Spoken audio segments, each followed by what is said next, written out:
যে মুহূর্তে এই ভিডিওটি রেকর্ড করা হচ্ছে সেই সময় বাংলাদেশের প্রায় 50 লক্ষ মানুষ বিগত 15 দিন ধরে বন্যা কবলিত।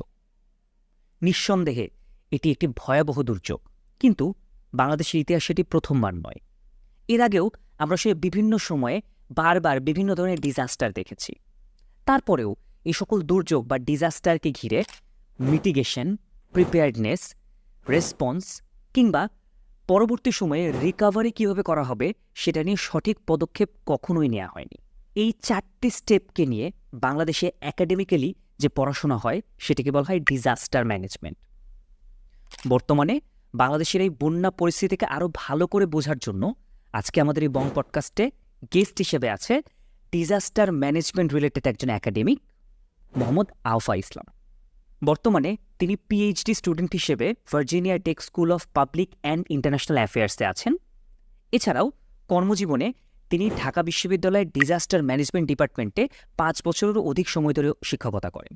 এর পাশাপাশি তিনি বিভিন্ন ধরনের ডেভেলপমেন্ট প্রজেক্ট, ফিল্ড সার্ভে এবং ডেভেলপমেন্ট অর্গানাইজেশনের সাথে কাজ করেছেন।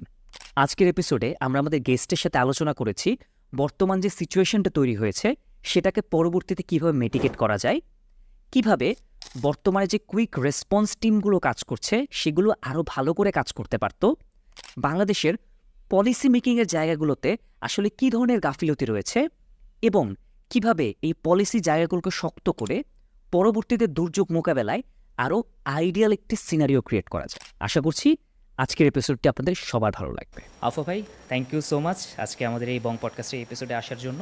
ভাই কেমন আছেন? হ্যাঁ, ভালো আছি। তোমার কি অবস্থা, কেমন আছো? এই তো ভাই, মোটামুটি ভালো। সো ভাই, আসলে একটু অডিয়েন্সের জন্য আপনি যদি, আপনার একটা ছোট পরিচয় আমি অলরেডি দিয়ে ফেলছি, ঠিক আছে, বাট স্টিল আপনি যদি ভাই আপনার ব্যাপারে একটু কিছু অডিয়েন্সকে বলেন। প্রথমত তোমাদেরকে অসংখ্য ধন্যবাদ আমাকে এরকম একটা সুযোগ করে দেওয়ার জন্য, আহ, কথা বলার জন্য বা নিজেকে পরিচিত করার জন্য। আহ, আমার নাম অবশ্যই সবাই জানে, অলরেডি তুমি বলেছো। আমার পুরা নাম মোহাম্মদ আওফা ইসলাম। আমি পড়াশোনা করেছি institute of disaster management and vulnerability studies, Dhaka বিশ্ববিদ্যালয় থেকে। এটা ঢাকা বিশ্ববিদ্যালয়ের একটা ইনস্টিটিউট। এখান থেকে আমি অনার্স এবং আমার মাস্টার্স কমপ্লিট করি। আম, এবং এটা হচ্ছে মানে অনেকের মধ্যে, মানে অনেকে হয়তো একটু কনফিউজড হয়। আমি এখানে বাইরে পড়তে এসেও দেখলাম যে যেহেতু ওখানে একটা ডিজাস্টার সায়েন্স অ্যান্ড ক্লাইমেট রিজিলিয়েন্স ডিপার্টমেন্টও আছে, সেটার থেকে এটা আলাদা এবং এটা ডি ইউনিট এবং বি ইউনিটের মাধ্যমে সবাই জয়েন করতো। এখন বি ইউনিটটা সম্ভবত উঠে গেছে, জন্য এটা এখন বি ইউনিটের আন্ডারে। আর সো হ্যাঁ, আরো কথা বলা যাবে যে কেন এই দুটো ঢাকা বিশ্ববিদ্যালয়ের দুটো দুর্যোগ ব্যবস্থাপনা ইনস্টিটিউট বা ডিপার্টমেন্টের কি দরকার, সেটা নিয়ে। আর এরপরে আমি একটু বলি যে আমি সেখানে পড়াশোনা করে আমি কিছুদিন উন্নয়ন সংস্থায় চাকরি করেছি। উন্নয়ন সংস্থায় চাকরি করার পরে আমি বাংলাদেশ ইউনিভার্সিটি অফ প্রফেশনালসে তাদের ডিজাস্টার ম্যানেজমেন্ট অ্যান্ড রেজিলিয়েন্স ডিপার্টমেন্টে ছিলাম, বাট সেটা খুবই কম সময়ের জন্য ছিলাম, 3 মাসের জন্য ছিলাম। এরপরেই যেহেতু আমার নিজের প্যারেন্টস ইনস্টিটিউটে আমার চাকরিটা হয়ে যায় বা আমি যেহেতু কল পাই, সেহেতু আমি সেখানে প্রভাষক হিসেবে জয়েন করি 2019 সালে মার্চে। এরপরে আমি সেখানে 2023 সালের অগাস্ট পর্যন্ত আমি চাকরিরত ছিলাম। এরপরে উচ্চশিক্ষার জন্য, পিএইচডি গবেষণার জন্য আমি ইউএস এর ভার্জিনিয়া টেকের ফুল নেমটা হচ্ছে Virginia Polytechnic Institute and State University. Okay. তো এই পলিটেকনিক ব্যাপারটা নিয়ে অনেক সময় অনেকে হাসাহাসি করে, যেহেতু বিকজ ভাই বাংলাদেশের বাংলাদেশের পলিটেকনিক এটার ব্যাপারটা নিয়ে, হ্যাঁ। তো ভার্জিনিয়া টেকের মানে হিস্ট্রিটাও পলিটেকনিকটা সেই ওই অর্থেই করা হয়েছিল যে যেখানে মানে কারিগরি শিক্ষার ব্যাপারটা প্রাধান্য পায়। পরবর্তীতে যেহেতু এটা একটা বড় স্টেম হেভি ইনস্টিটিউশন হিসেবে আত্মপ্রকাশ করে, পরবর্তীতে এটাকে স্টেট ইউনিভার্সিটি হিসেবেও আম, পরিচালিত করা হয়। আর আমি এখানে আমার আমার পড়াশোনার মানে প্রোগ্রাম যেটাতে এসেছি সেটা একদম যে ডিজাস্টার রেজিলিয়েন্স অথবা ডিজাস্টার রিস্ক রিডাকশন এরকম না। আমার প্রোগ্রামটা হচ্ছে পাবলিক অ্যাডমিনিস্ট্রেশন অ্যান্ড পলিসি, অনেকে ওকে। পাবলিক অ্যাফেয়ার্সও বলে। হুম। এবং এটা আহ, কেন, সেটার কারণ হচ্ছে যে এই সেন্টারটাতে বা এই প্রোগ্রামটাতে দুজন ডিজাস্টার স্পেসিফিক কিন্তু ডিজাস্টার পলিসি অথবা গভর্নেন্স নিয়ে কাজ করেন এরকম মানুষ আছে। এরকম দুজন অধ্যাপক আছেন যাদের প্রোফাইল আমার কাছে ভালো লেগেছিল। অবশ্যই আমি 6 থেকে 7টা বিশ্ববিদ্যালয়ে অ্যাপ্লাই করি, পরবর্তীতে ভার্জিনিয়া থেকে আসার সিদ্ধান্তে উপনীত হই। কেননা মানে এটা একটা বলে নেই যে আমার কাছে, যখন আমি বাংলাদেশে থাকা অবস্থাতে অনেক মানে প্রচুর ফিল্ড ওয়ার্ক করেছি বলবো, যে আমার মানে আমার বয়স অনুযায়ী বা আমি একদম আর্লি ক্যারিয়ার রিসার্চার হিসেবে প্রত্যেক বছরেই 3-4টা ফিল্ড ওয়ার্ক মিনিমাম আমি করেছি। তো সেখানে যে আমার একটা উপলব্ধি হচ্ছিল যে আস্তে আস্তে যে every disaster problem is a governance problem, মানে এরকম একটা এরকম মনে হচ্ছিল বা এরকম কনক্লুশন, এটা আমি যে ঠিক কনক্লুশনে পৌঁছাচ্ছি এরকম না, কিন্তু এরকম একটা কনক্লুশন মাথার মধ্যে আসছিল। তো তখন থেকে আমি একটু পলিসি অথবা গভর্নেন্স সাইডে বেশি ইন্টারেস্টেড হয়ে যাই। তো তার পরবর্তীতে সেটার কারণে আমি এখন এইদিকেই কনসেন্ট্রেটেড মোস্টলি। তাছাড়াও আমি community resilience, climate change adaptation, disaster risk reduction and nexus, এটা নিয়েও আমি ইন্টারেস্টেড। আমাদের একটা রিসেন্টলি বুক চ্যাপ্টার বলার মতন পাবলিশড হয়েছে, যেটা হচ্ছে disability inclusive disaster risk reduction south এশিয়ার আমরা প্রসপেক্টস চ্যালেঞ্জেস, এইগুলো সেকেন্ডারি ডেটা অ্যানালিসিস করে একটা বুক চ্যাপ্টার লিখেছি। আম, আর আমি আমার যা কেবলমাত্র 1 বছর হয়েছে পিএইচডিতে, এখনো একটা লম্বা পথ আছে, আরো 4 বছর মিনিমাম। তো I look forward to the hopefully good time and also challenging time, মানে দুটোই। ডেফিনেটলি ভাই, আসলে নিজ দেশ থেকে বেশ অনেকটা দূরে পিএইচডি স্টুডেন্ট, মানে যেটা ভাই বাইরে থেকে মনে হয় যে আরে পিএইচডি স্টুডেন্ট একটা ভালো স্টাইপেন্ড পায়, খুব আরামে দিন কাটায়, ডলারে পেমেন্ট পায়, বাট টেকনিক্যালি ভাই পরিচিত মানুষজন যখন যায় আমি তাদের থেকে শুনি এই জিনিসটা আসলে সেরকম না। মানে আপনার কাছে কি মনে হয় ভাই? হ্যাঁ মানে এটা তো মানে ওইখান থেকে একরকম, যখন মানে এই প্রসেসটার মধ্যে দিয়ে যাওয়া যে না দেশ ছাড়তে হবে, মানে হয়তো হুম। লাইফে সেরকম কিছু হচ্ছে না, এরকম একটা, অথবা পিয়ার প্রেশার যে সবাই চলে যাচ্ছে এবং সবাই ভালো করছে, তখন ওরকম একটা মনে হয়। তখন ওই প্রসেসটা শুরু হলে, যখন আস্তে আস্তে এরকম অ্যাডমিশনটা হয়েও যায় আহ, এবং আশা মানে যখন আসার কথা চলতে থাকে, তখন একটা এক্সাইটমেন্ট কাজ করে।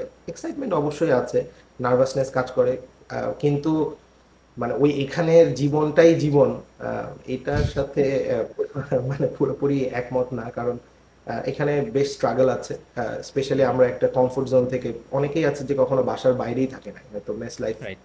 মেস লাইফে তাদের জন্য বাবা মা বা অথবা নিজেদের যেই সার্কেলটা ছিল, যে প্রতিদিন কিংবা খুবই সামান্য, যে টঙে আমি একটা টঙে বসে চা খেতে পারি না, তো এই দুঃখগুলো তো আছেই। পজিটিভসও আছে, অনেক রিসোর্স আছে, অনেক অপরচুনিটিস আছে, অনেক কোলাবোরেশন, প্রফেসররা মানে অ্যামেজিংলি, সবাই না অবশ্যই, এখানে মানে অনেক ধরনেরই প্রফেসর আছেন, কিন্তু মেজরিটি প্রফেসর খুবই হেল্পফুল, এবং ওনারা দেখা যায় যে কলিগ হিসেবে ট্রিট করেন, বা হুম। যে কোনো স্টুডেন্টকে ওনারা, মানে আমাদের দেশে যেটা মিসিং, যে একজন স্টুডেন্ট আসলে আপনার একজন কো লার্নার, মানে রাইট। প্রফেসরও আসলে স্টুডেন্টের কাছ থেকে শিখছেন বলেই উনি সমৃদ্ধ হচ্ছেন। তো এই জিনিসগুলো ভালো। ডিফিকাল্টি আছে, যেই বেতনটা বা যে স্টাইপেন্ডটা আমরা পাই, সেটাতে আমরা মজা করে বলি যে আমরা হচ্ছে আন্ডার পভার্টি লেভেল থাকি। তো এখন আমরা মাত্র 20% মানে ফুল টাইম আমরা করতে পারি না, on time on campus job আমরা 20% করতে পারি লিগালি। তো এই লিমিটেশনস গুলো আছে। বাট এটাই আমার মনে হয় যে এটার জন্য আমরা সাইন আপ করেছি, যে আমরা বা ইভেন যারা ইউএস এর যারা বা ধরেন ইউরোপের বা খুব ভালো দেশে ইউকে গ্র্যাজুয়েট স্টুডেন্ট এসে যারা এই গ্র্যাজুয়েট স্টাডিজ করছে, তারা অবশ্যই যে ধরেন তাদের একটা ট্রেড অফ আছে, যে তারা হয়তো কোনো জায়গায় চাকরি করলে অনেক বেশি টাকা পেতে পারতো, কিন্তু তার থেকে তারা মানে স্টাডিজ এ প্যাশনেট বা স্টাডিজ নিয়ে তারা এগিয়ে যেতে চায়। ওকে। সো ভাই, এই পার্টটাতে আমি একটু জানতে চাইবো যে ডিজাস্টার ম্যানেজমেন্ট, এই ব্যাপারটা যেমন সে ফর এক্সাম্পল আমাকে যদি কেউ জিজ্ঞেস করে ডিজাস্টার ম্যানেজমেন্ট এটা আসলে কি পড়াশোনা করে, মানে আমার মানে নলেজ লেভেল জিরো ভাই এটা নিয়ে। সো এটা নিয়ে যদি একটু আপনি কিছু বলেন। সো ডিজাস্টার ম্যানেজমেন্ট, তোমার মানে নলেজ তুমি বিনয় বলে বলছো যে zero, but Bangladesh disaster prone country, এবং তোমরা অলরেডি একটা মানে লার্জ স্কেল ডিজাস্টার তোমরা অলরেডি রেসপন্ড করছো। এটা ইনফর্মাল রেসপন্স, নিজের থেকে ক্রাউড সোর্স করে যেটা করছো সেটা অ্যামেজিং। তো আমি একটু ফিরে আসি তোমার প্রশ্নটাতে, যে ডিজাস্টার ম্যানেজমেন্ট আসলে অনেক একটা রিলেটিভলি নিউ ডিসিপ্লিন, মানে আমি বলবো যে এটা আম, এখানে ইউএসএ তে এমার্জেন্সি ম্যানেজমেন্ট বলে এটা নিয়ে, এরকম না যে এখন কেবলই 2000-এর দশকের পর থেকে পড়াশোনা হচ্ছে হচ্ছে আগে থেকেই। তোমার হলো 60-70 দশক, আরো যদি আগে যাও, যত ওয়ার গুলো ছিল এগুলো অনেক সময় হিউম্যানিটেরিয়ান ক্রাইসিস হিসেবে ট্রিটেড হয়েছে। তো সেগুলো তখন অন্যান্য যে বড় ডিসিপ্লিন গুলো ছিল, জিওগ্রাফি, তারপরে হলো সোসিওলজি, ডেভেলপমেন্ট স্টাডিজ, অথবা হাইড্রোলজি, মেট্রোলজি, তো এগুলোর সাব ডিসিপ্লিন হিসেবে অনেকে এগুলো নিয়েও পড়াশোনা করতেন, বা এগুলো নিয়ে মানে খুব যারা পায়োনিয়ার্স এই ফিল্ডে তাদের বড় বড় কাজ আছে। আহ, বাংলাদেশে ডিজাস্টার ম্যানেজমেন্ট আমার মনে হয় পটুয়াখালী, আমি যদি ভুল না করে থাকি, Patuakhali university of science technology তারা শুরু করেছিল। এবং বাংলাদেশে দুটো ভালো প্রোগ্রাম হয়েছিল সিডিএমপি নামে, কম্প্রিহেন্সিভ ডিজাস্টার ম্যানেজমেন্ট প্রোগ্রাম। এটা আসলে মানে কেউ যদি দেখতে চায় তাহলে দেখতে পারে যে ওগুলো খুব বেস্ট কেসেস আর কি, যেখানে গভর্নমেন্ট, বাইরের ডোনাররা একসাথে তারা কোলাবোরেট করে, এবং এগুলো আসলে সুদূর প্রসারী ফলাফল হয়, কেননা ডিজাস্টার ম্যানেজমেন্টের মতন একটা জিনিস তখন ইনস্টিটিউশনালাইজড হয়ে যায়। তো পটুয়াখালীতে ডিজাস্টার ম্যানেজমেন্ট শুরু হয়েছিল, কিন্তু ঢাকা ইউনিভার্সিটিতেও ডিজাস্টার ম্যানেজমেন্টের প্রথমে মাস্টার্স প্রোগ্রাম দিয়ে শুরু হয়, যে এটা এটা কি আন্ডারগ্র্যাড লেভেলে মানে অপারেশনেবল কিনা, বা আন্ডারগ্র্যাড লেভেলে পড়ানোর মতন এত ভ্যাস্ট সিলেবাস আছে কিনা। সেটা যেহেতু সময় নেওয়া লেগেছে, যে মাস্টার্সটা দিয়ে শুরু করে বা সার্টিফিকেট প্রোগ্রাম দিয়ে শুরু করে বা ডিপ্লোমা দিয়ে শুরু করে, আমরাই ইনস্টিটিউট এর ফার্স্ট ব্যাচ। সো এটা আমরা নিজেদেরকে আমরা বলি যে পায়োনিয়ার্স। আমরা আন্ডারগ্র্যাডের আমাদের যে ইনস্টিটিউটটা সেটার ফার্স্ট ব্যাচ, আবার ডিজাস্টার সায়েন্সের যে ডিপার্টমেন্টটা আমাদের সাথে প্যারালালি শুরু হয়েছিল ঢাকা ইউনিভার্সিটিতে, তারাও ওই আমাদের ব্যাচটাই দুইটা ডিপার্টমেন্টেই ফার্স্ট ব্যাচ যারা আন্ডারগ্র্যাড শুরু করেছিল। আর এরপরে এটা বেগম রোকেয়া, তারপরে হচ্ছে Jessore university of science and technology, Noakhali সম্ভবত, এরকম অনেকগুলো ডিপার্টমেন্টে আস্তে আস্তে ডিজাস্টারের প্রোগ্রাম শুরু হয়েছে। তো মেইনলি আমি যেটা বলবো সেটা হচ্ছে যে ডিজাস্টারের পড়াশোনাটা আসলে খুব হেভিলি ইন্টারডিসিপ্লিনারি। মানে তুমি যদি বলো যে ডিজাস্টারের কি লিগ্যাল অ্যাসপেক্ট নাই, যেটা নিয়ে এখন অনেক কথা হচ্ছে, যে ধরো যেটা নিয়ে আগেও কথা হতো, যে এনভায়রনমেন্টাল ল অ্যান্ড প্রোটেকশন নিয়ে, তো হুম। সেটা যেহেতু এখন ডিজাস্টারের সংখ্যা বেড়ে যাচ্ছে, সেহেতু সেটার একটা লিগ্যাল অ্যাসপেক্ট আছে, ল এর একটা অ্যাসপেক্ট আছে। অনেকে ডিজাস্টার কমিউনিকেশন নিয়ে কাজ করে, যেটা মিডিয়া জার্নালিজমের পার্ট। আর ডিজাস্টারের যে সায়েন্সটা, যে ধরো ফোরকাস্টিং, প্রেডিকশন, তুমি ফল্ট লাইনগুলো দেখছো, অ্যাসেস করছো, যেটা জিওলজিতে করতো। তারপরে ধরো জিওগ্রাফিতে যে যে কাজগুলো, জিওগ্রাফির যে সাবজেক্ট ম্যাটার, অথবা মেট্রোলজির যে সাবজেক্ট ম্যাটার, হাইড্রোলজির যে সাবজেক্ট ম্যাটার। তো তাহলে মানে বিষয়টা হচ্ছে যে এটা আসলে সায়েন্স। তারপরে আসছে সোশ্যাল সায়েন্স, যে তুমি রেসপন্স করছো অন গ্রাউন্ড। তারপরে হচ্ছে তোমার শেল্টার ম্যানেজমেন্ট করা লাগছে, ইভাকুয়েশন রুট বাতলে দেওয়া লাগছে, বা ইভাকুয়েশন নিয়ে যাওয়া লাগছে মানুষজনকে, এরপরে আবার তোমাকে রিকভারি করা লাগছে। তো এখানে একটা সোশ্যাল অ্যাসিস্ট্যান্স, একটা সোশ্যাল অ্যাসপেক্ট আছে, একটা সায়েন্সের অ্যাসপেক্ট আছে। সো এখন যেটা আমি ইউএসএ তে এসে দেখলাম, যে এখন artificial intelligence, hazard mitigation, disaster risk রিডাকশনে আর্টিফিশিয়াল ইন্টেলিজেন্স আসছে।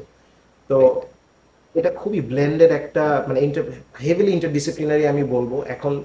যে যেই সাব ফিল্ড থেকে এখানে কন্ট্রিবিউট করতে চায় সে করতে পারে। কাজেই একটা ডিবেট, যে এটা কি সায়েন্স নাকি সোশ্যাল সায়েন্স, এটা খুবই একটা আমার মনে হয় যে খুবই নেগলিজিবল বা ইনসিগনিফিকেন্ট ডিবেট, এটা এখানে এসে করার দরকারই আমার মনে হয় না আছে। সো যে কারণে দুটো ডিপার্টমেন্ট ঢাকা ইউনিভার্সিটিতেও, যে আমরা একটু সোশ্যাল সায়েন্স হেভি, আমাদের জিআইএস পড়া লাগে, আমাদেরকে আর্থকুয়েক ইঞ্জিনিয়ারিং নিয়ে জানা লাগবে, যেটা বেসিক্স, অথবা because science of disaster important জানতে হবে, মানে যদি তুমি রেসপন্ড করতে চাও, বা তুমি যদি পরে ওই লাইনে এক্সপার্টিস ডেভেলপ করতে চাও।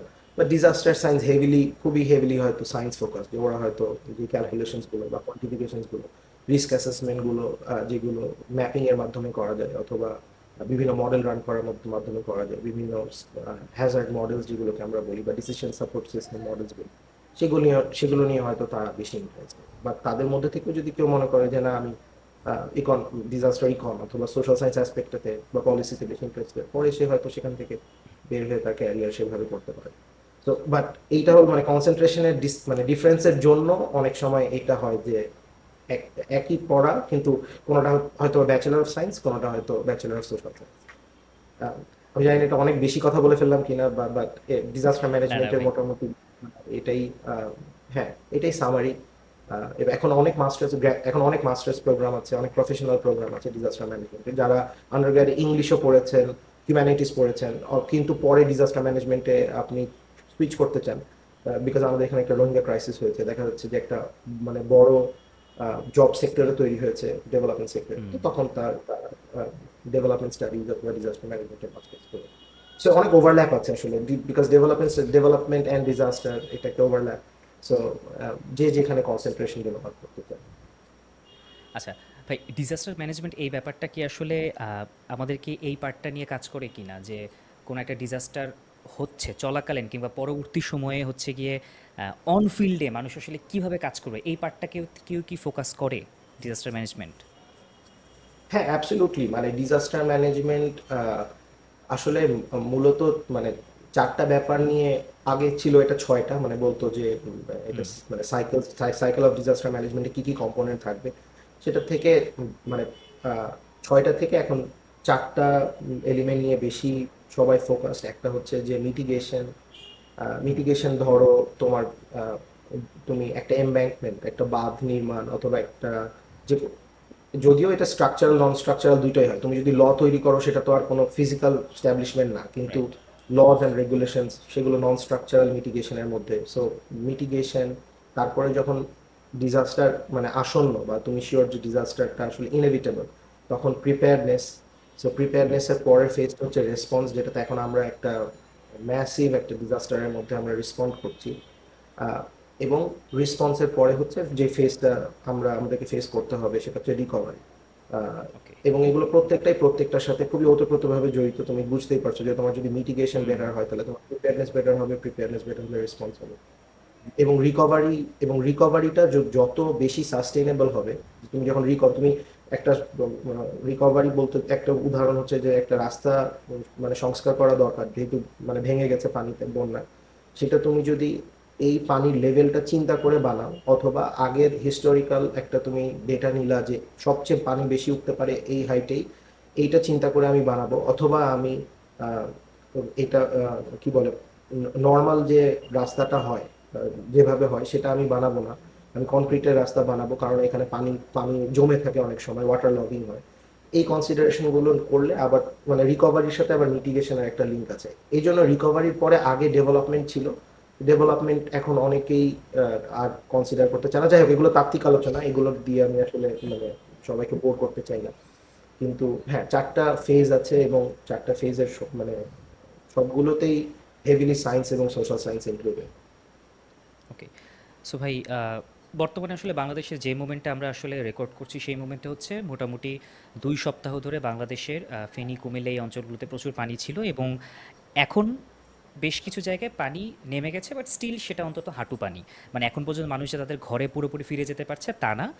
এবং বাংলাদেশে হচ্ছে প্রচুর ত্রাণের কাজ চলছে, রেস্কিউয়ের কাজ এখন কিছুটা কমে গেছে, বাট এখন পর্যন্ত ত্রাণ পৌঁছে দেওয়ার এই কাজগুলো চলছে।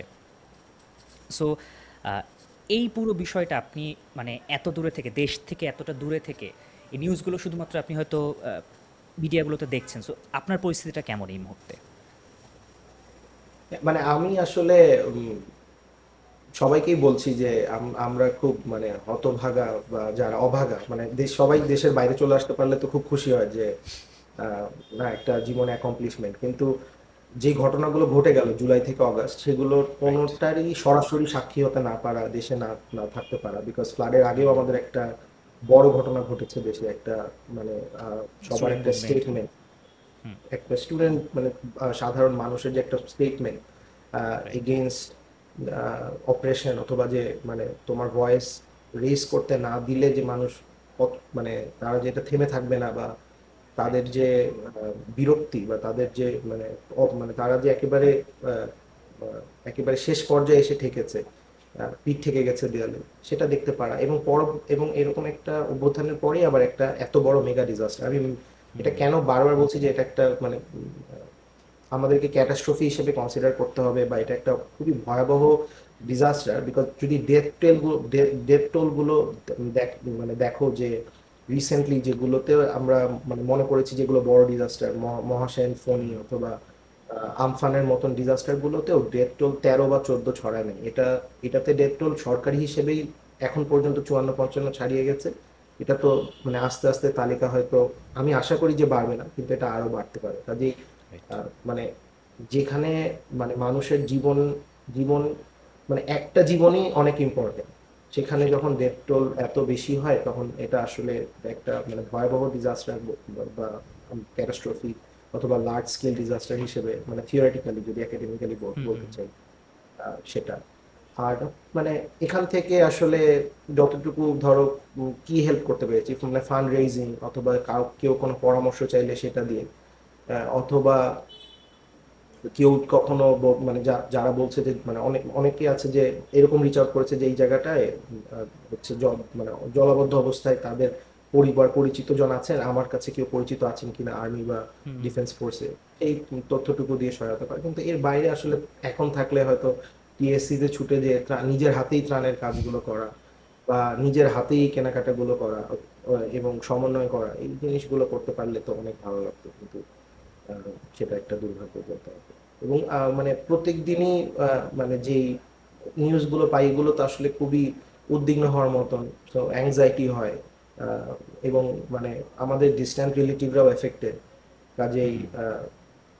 মানে একটা অ্যাংজাইটি, একটা মানে মোটামুটি বলবো যে খুব ভালো সিচুয়েশন না, মানে মানে জিনিসটা খুবই প্রেশারাইজিং এবং মানে তো কিছুটা টর্মেন্টিং যে মানে আমাদের দেশের মানুষজনের অবস্থা এরকম বা দেশের এরকম একটা পরিস্থিতির মধ্যে দিয়ে যাচ্ছে।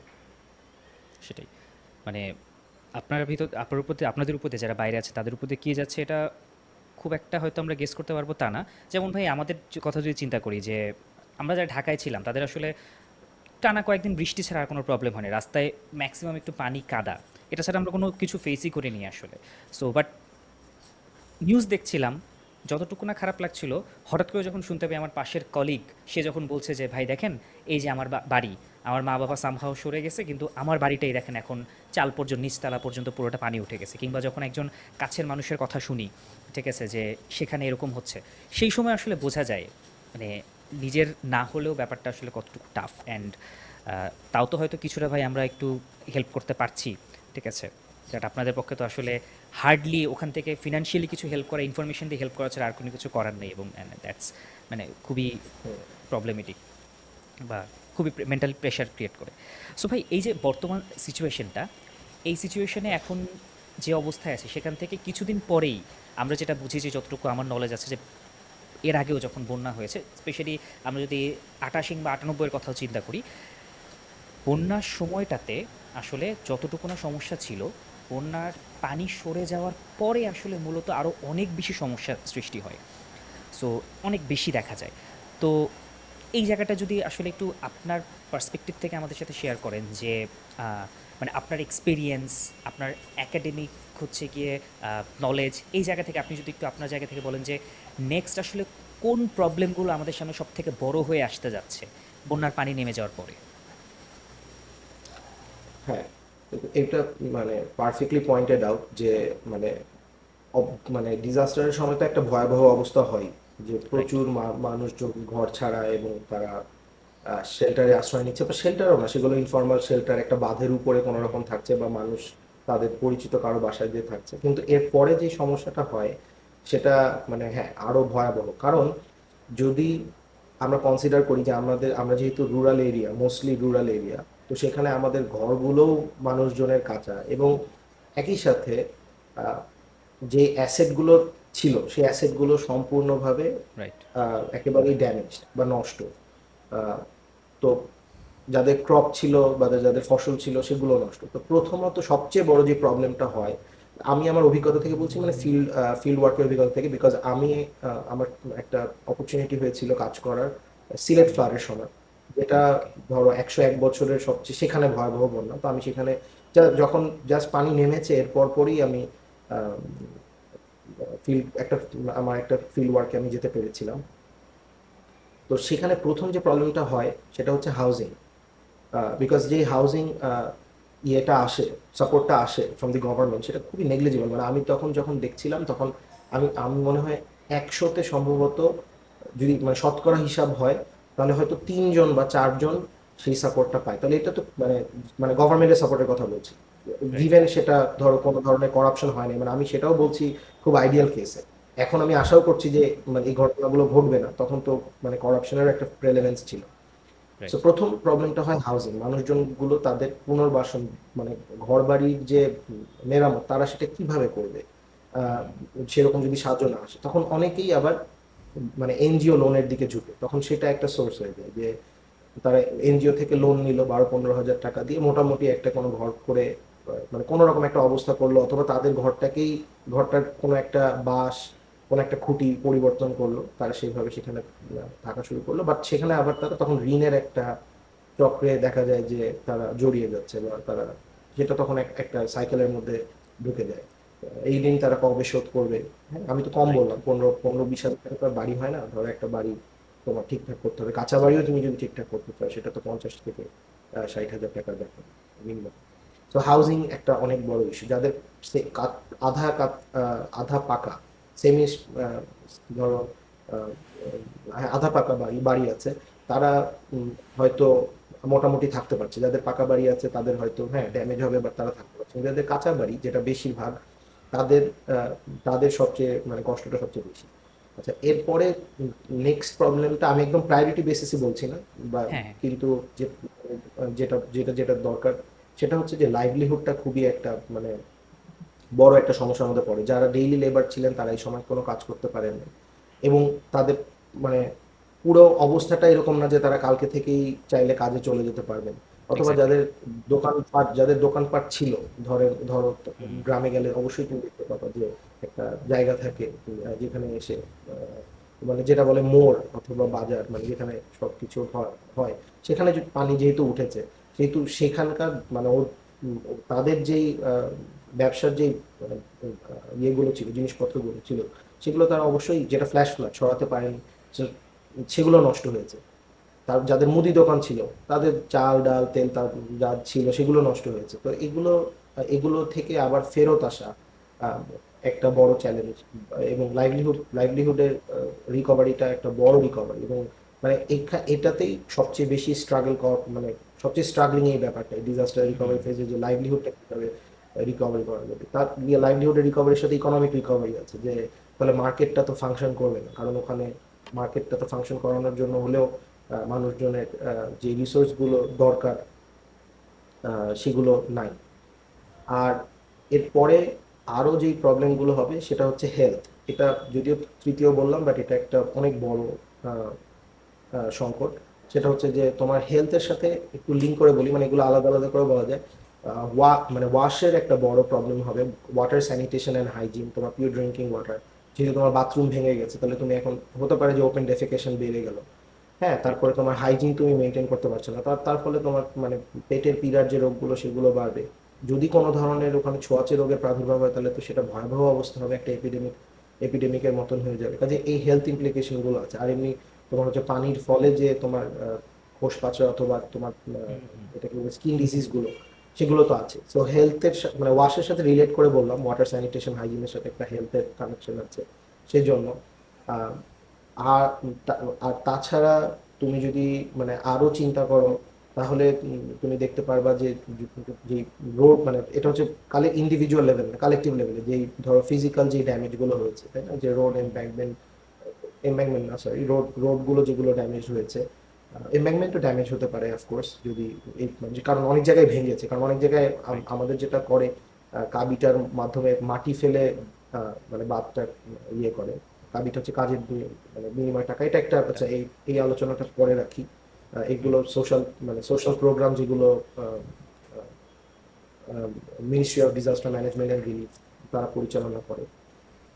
তো সেই এই ফিজিক্যাল যে স্ট্রাকচারগুলো আছে সেগুলো তোমার হলো গিয়ে ভালো মতন তোমার হলো যে ড্যামেজ হয়েছে, এবং সেটার কস্ট কিন্তু কম না। মানে এলজিইডি যখন রাইট।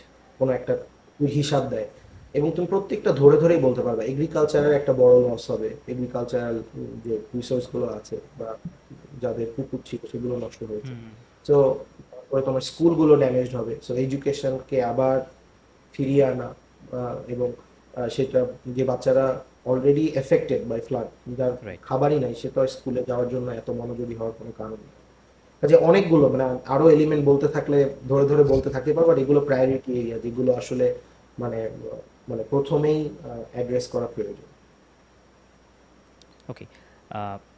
ভাই, এই যে হাউজিং বা হচ্ছে লাইভলিহুড, ইকোনমি, হেলথ নিয়ে যে কথা বললাম, সো আমি একটু হেলথ নিয়ে একটু বলি। প্রত্যেকটা নিয়ে হয়তো কথা বলবো না, বাট আমার মাঝখানে মনে হচ্ছে হেলথটা নিয়ে খুব বেশি কথা বলা প্রয়োজন।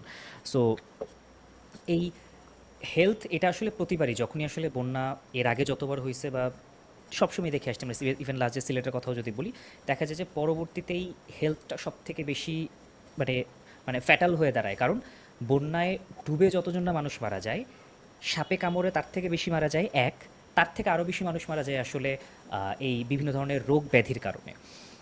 সো আপনার কাছে কি মনে হয় যে এই রোগ ব্যাধি, এই পার্টটুকু কন্ট্রোল করার জন্য নেক্সট আসলে সব থেকে ইম্পর্ট্যান্ট স্টেপ কী হতে পারে? এবং সেখানে আসলে গভর্নমেন্ট তো definitely highest possible role play করার চেষ্টা করবে, বাট গভর্নমেন্টের পাশাপাশি আর কোন জায়গাটা বা কোন সেক্টরটা সব থেকে বেশি ইম্পর্ট্যান্ট রোল প্লে করতে পারে এই হেলথ সেক্টর, মানে হেলথের পার্টটুকু কন্ট্রোল করার ক্ষেত্রে?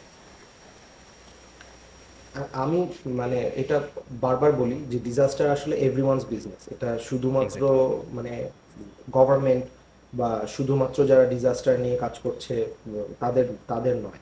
আহ, এটা কেন, এটা হয়তো পরে কোনো একটা আলোচনায় বলা যাবে, কিন্তু হুম। এই যে প্রশ্নটা করলেন, যে প্রশ্নটা করলা তুমি যে হেলথের ব্যাপারে, সেটা হচ্ছে যে গভর্নমেন্টের তো উপজেলা হেলথ কমপ্লেক্স বা তাদের যেই সেখানে রেস্ট, সেখানে তাদের অনেক সময় মানে একটা জিনিস দেখো মানে হেলথের একটা টিম, আবার ধরো যদি আর্মি যখন রেসপন্স করে তাদেরও হেলথ টিম আছে। তো দেখো রাইট। মানে বিষয় হচ্ছে যে অনেকগুলো এজেন্সিরই কিন্তু হেলথ টিম আছে, মানে আহ, যারা সেখানে রেসপন্ড করতে পারে।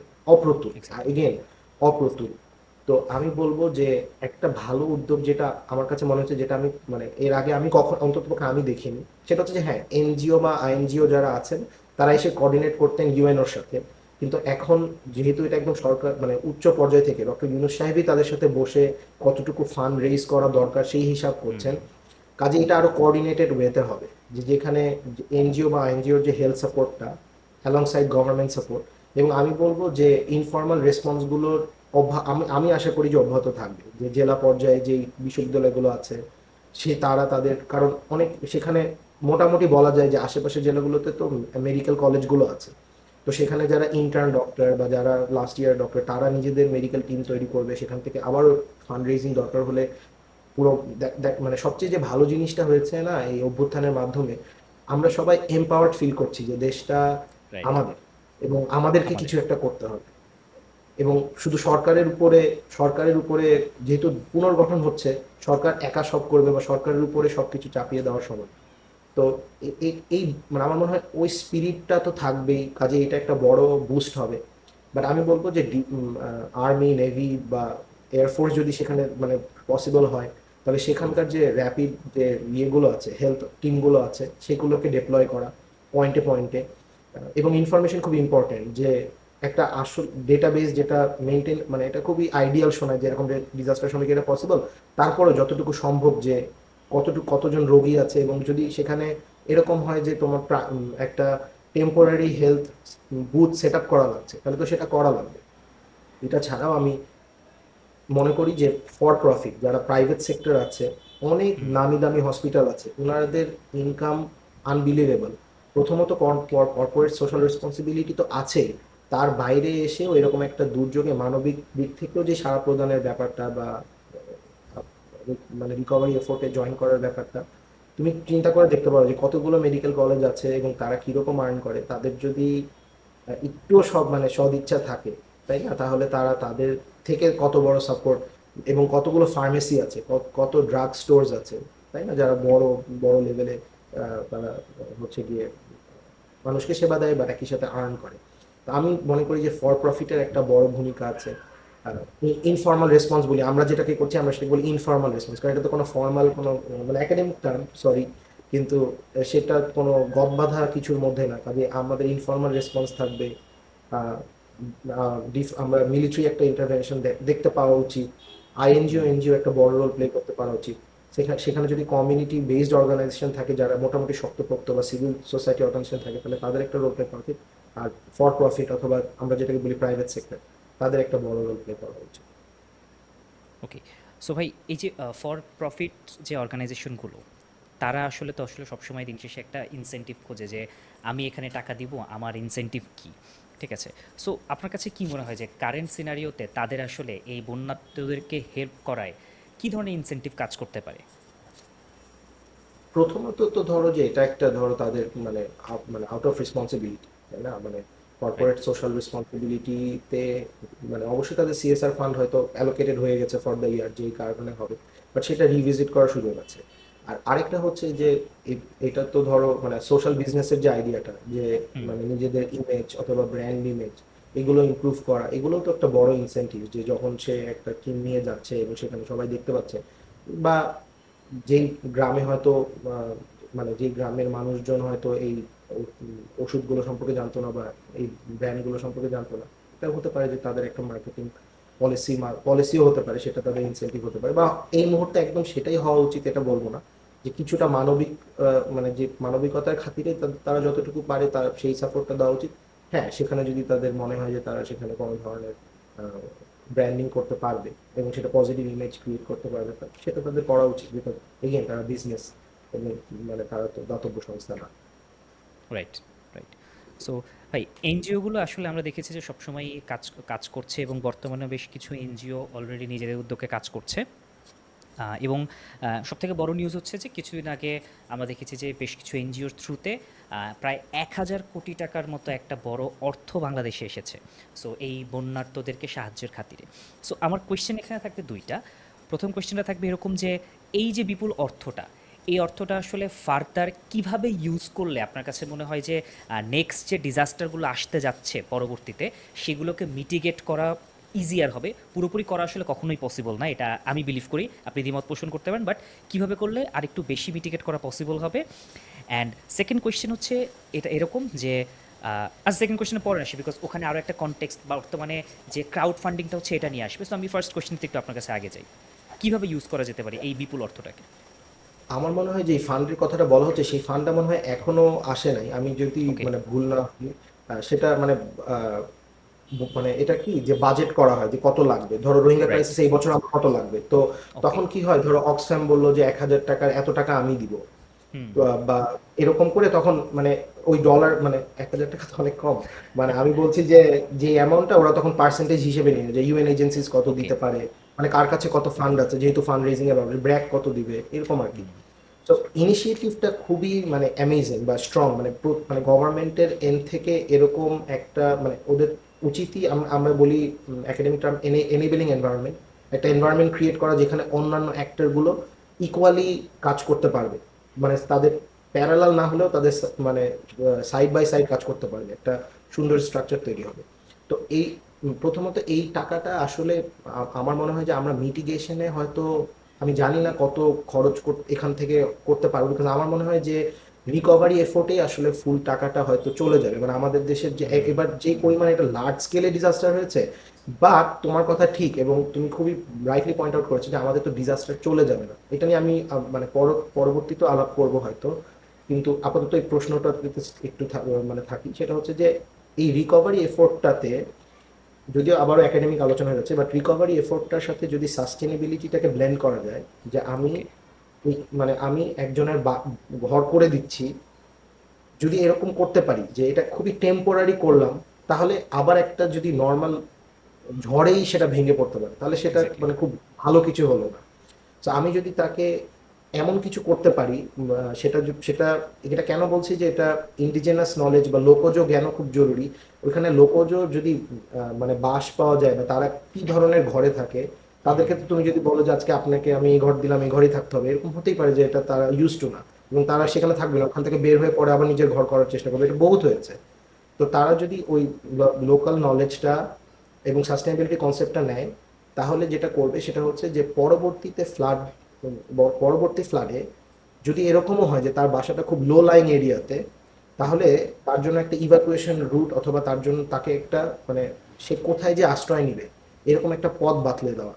এবং এবং বাসাটাও যদি এরকম হয় যে সে খুবই রিস্কি জোনে থাকে, তাহলে সেই বাসাটাও মানে এমন মেটেরিয়াল তৈরি করে করা উচিত যে মেটেরিয়ালগুলো আবার পরবর্তীতে সহজলভ্য অথবা কম দাম, মানে যে মানে ওটা ভেঙে চলে গেল তাহলে ওনার অনেক ক্ষতি হবে না, এরকম আর কি। তো মানে এক এক মানে বিষয়টা হচ্ছে যে এই ডিজাস্টারের প্রবলেমটাই হচ্ছে যে ও খুবই স্পেসিফিক, মানে সলিউশনগুলো খুবই কমিউনিটি স্পেসিফিক হওয়া উচিত। তো যদি খুবই উপর থেকে প্রেসক্রাইব কোনো একটা সলিউশন হয়, এটা অনেক সময় কাজ নাও করতে পারে। কাজেই ওকে। কমিউনিটিকে সিলেক্ট করে প্রত্যেকের জন্য যে সলিউশনটা জরুরি সেটা করা। আরেকটা আমি বলবো কি যে ফুল মানে আইএনজিওর সাপোর্ট যেটা থাকবে, এরপরেও প্রচুর মানুষ থাকবে যে যারা এখানে আহ, যাদের সাপোর্ট দরকার। তো সেখানে যদি গভর্নমেন্ট বা যারা ইভেন ক্ষুদ্র ঋণ করে, তারা যদি তাদের ইন্টারেস্টগুলো লো করে দেয় বা গভর্নমেন্ট যদি রেগুলেট করে না যে ইন্টারেস্ট লো করতে হবে, তাহলেও তাদের জন্য সাপোর্ট। কারণ অনেক মানুষই আছে যে ধরো 3 মাসের মধ্যেই হয়তো তারা একটা ইনকাম জেনারেটিং অবস্থায় ফেরত যাবে, অথবা ধরো ঢাকায় ঢাকায় সে অলরেডি রিক্সা চালাচ্ছে বা কোনো একটা ইনফর্মাল ইকোনমির সাথে জড়িত, কাজে সে ওই টাকাটা ফেরত দিতে পারবে। কিন্তু এত হাই কস্টে যদি তুমি তাকে পুশ করো যে, সো রাইট। আমার মনে হয় যে গভর্নমেন্টের এরকম ল পাস করা উচিত যে যেই সময় আমি একটা জিনিসকে ডিজাস্টার ডিক্লেয়ার করছি, ওই 1 বছর বা 1.5 বছর ওইখানে ইন্টারেস্ট রেটগুলো অবশ্যই মানে ক্ষুদ্র ঋণ প্রকল্পগুলো কম দিতে হবে। যদি সরকারি যদি কোনো ফাইন্যান্সিং ইয়ে থাকে, এজেন্সি থাকে, তারাও তখন সফট লোন প্রোভাইড করবে। এই ধরনের আর কি, মানে আমি যেটা মানে বুঝাতে পারছি কিনা আমি জানি না, বাট মানে আমি বোঝাতে চাচ্ছি যে এনজিও এফোর্ট, গভর্নমেন্টের এফোর্ট সবসময়, মানে আমরা একটা ওভারলি পপুলেটেড দেশ, এটা রাইট। ইম্পসিবল 100% রিচ করা। তো কিছু জিনিস ছেড়ে দিতে হবে, কারণ অবশ্যই তারা টার্গেট করবে যে মোস্ট হাইলি এফেক্টেড, বা তার মানে তো মডারেটলি এফেক্টেড মানুষজনও থাকে, কিন্তু মডারেটলি এফেক্টেড মানুষজনকে যদি তুমি সার্ভ না করতে পারো, তখন তো তারা ঠাস করে পোভার্টি লাইনের নিচে পড়ে যাবে, হুইচ ইজ ব্যাড। মানে তো একটা তো কোনো ধরনের সোশ্যাল সিকিউরিটি বা সোশ্যাল সাপোর্ট সিস্টেমের আন্ডারে তাকে আনতে হবে, সেটা কি? তো মানে আমি সেই আলোচনাটাও আমার মনে হলো যে করা জরুরি। আচ্ছা। সো এই মোমেন্টে হচ্ছে ভাই আমার যে সেকেন্ড পার্টটা ছিল সেটা একটু কনটেক্সটটা এরকম যে এনেবলিং এনভায়রনমেন্ট যে আপনি একটা জায়গা বললেন তখন আমার কাছে মনে হচ্ছিল যে আহ, এই যে কিছুদিন আগে যে স্টুডেন্ট মুভমেন্ট এটাও হয়তো আমাদেরকে একটা এনভায়রনমেন্ট এনেবল করে দিয়ে গেল যে আমরা আসলে দেশের সব মানুষ একসাথে কাজ করতে পারি। সো সেই জায়গা থেকে আমরা দেখেছি যে যখন ফান্ড রেজিংয়ের দরকার পড়লো ক্রাউড ফান্ডিং, সেই সময় আমরা দেখেছি যে ঢাকা ভার্সিটিতে এটা আসলে হিস্ট্রিতে প্রথম একদিনে 1,08,00,000 বা 80,00,000, আমি ভুল বলতে পারি, বাট 1,00,00,000-র বেশি এই পরিমাণ জাস্ট টাকা উঠলো ক্যাশ, অ্যান্ড তার সাথে টিএসসির ক্যাফেটেরিয়া ভর্তি ত্রাণ। ঠিক আছে। সো এই সময় আসলে মানুষজন আসলে এরকম অনেক স্ট্যাটাস দেখছিলাম যে জীবনে প্রথম শাহবাগ এরিয়াতে গাড়ির মানে জ্যাম দেখে আমার ভাল লাগলো, বিকজ মানুষ নিজেদের গাড়িতে করে ত্রাণ নিয়ে এসে এসে দিচ্ছিল। কিংবা আসুন্না ফাউন্ডেশন একদিনে বা কয়েকদিনে 20 কোটি টাকা তুললো, বা এক সপ্তাহের মধ্যে তারা 100 কোটি টাকা তুললো। সো এই পার্টগুলো আমার কাছে মনে হচ্ছে যে এনাবেলিং এনভায়রনমেন্ট এই পার্টটার সাথে যুক্ত, আমি যদি ভুল না করি, এখানে ওকে ভুল ধরাই দিবেন। ঠিক আছে।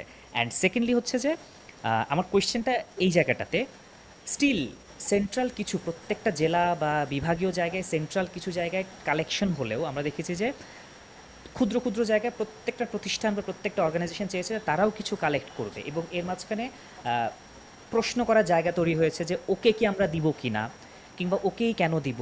কিছু ক্ষেত্রে সন্দেহ প্রবণতা তৈরি হয়েছে যে ওরা কি আসলে ওখানে পিকনিক করতে যাচ্ছে এই টাকা নিয়ে, নাকি আসলে আর কাজে লাগবে। সো এই যে ফান্ড রেইজিং এটা আসলে সবসময়ই হয়, কিন্তু কখনো একটা প্রপার স্ট্রাকচার মেনটেন করে হয় না। সো এই জায়গাটাতে আপনার প্রফেশনাল পার্সপেক্টিভটা কি, যে আসলে কিভাবে করা যেত, বা আদৌ আমরা এখন যেটা করেছি সেটা কি ঠিক ছিল কিনা, বা কোন জায়গাগুলো চেঞ্জ করলে আরও বেটার হতে পারতো। রাইট।